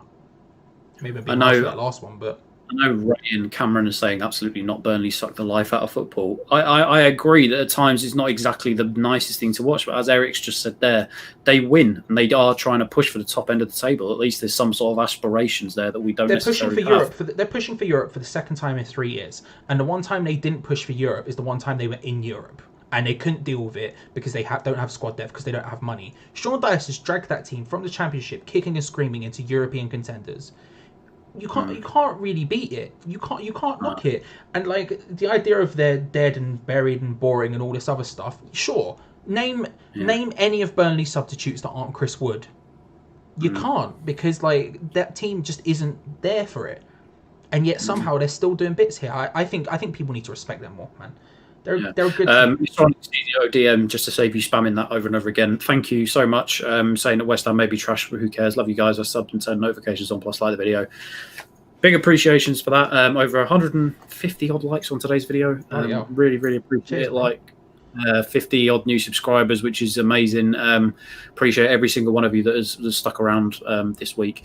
But this is the thing. Raymond says long ball crap. I get that, but at the same time, David Moyes, would you rather have a team that's actually well drilled in defending properly, or just a clueless, just, I don't want to say Scotsman to anger Gio, but this is, I don't know, there's no Antonio with a little bit of skill. I never imagined I'd see the day. Mikhail, you see when it comes to doing the... I agree. Look, as much as I'm annoyed with him, he's massively tired, and he obviously is massively tired, because look at him. Look how long he's been playing for. It's ridiculous that he's still in that situation. Why is he still on the pitch when he can barely run? Well, this is just genuinely that was since the restart that was awful. That was up there, especially that second half. We had a chance to capitalise in that second half, and we just did not do it. I thought we ended the first half on a really high note, but boring football that second half. Could not stand it. But yeah, full time. Tom, 1-0. Thoughts while Gio and Gonzo get ready, because again, Gio and Gonzo will be live with their review momentarily. We'll of course put the link in the chat. There you go. But Tom, just very quick thoughts then. Just pissed off second half. Just unbelievable. Had a chance to capitalise on the game, and we just did not, unfortunately.